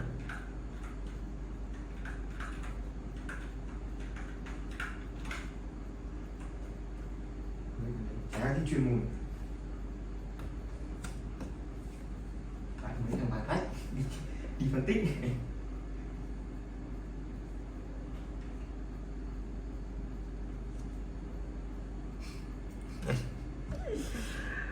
Của ông ấy bảo là gặp hai con vợ ấy ở trên trên Facebook này. Trông kiểu sang xịn mịn các kiểu, mẹ gặp ra ngoài đời chỉ muốn báo công an.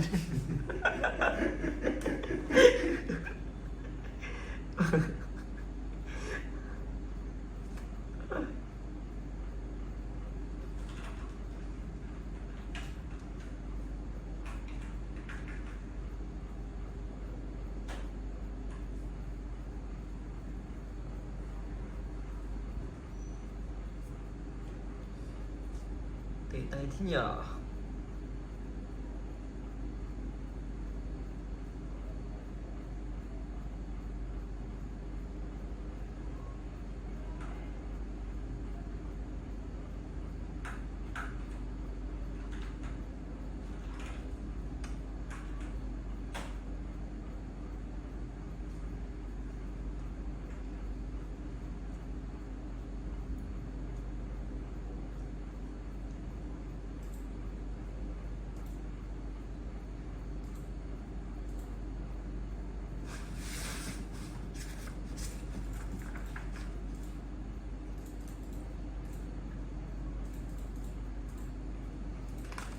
Giờ mình sẽ tô quả chuối màu vàng.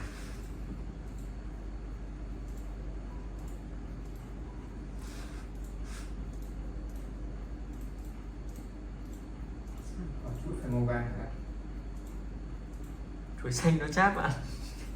Chuối xanh ăn với dây thôi.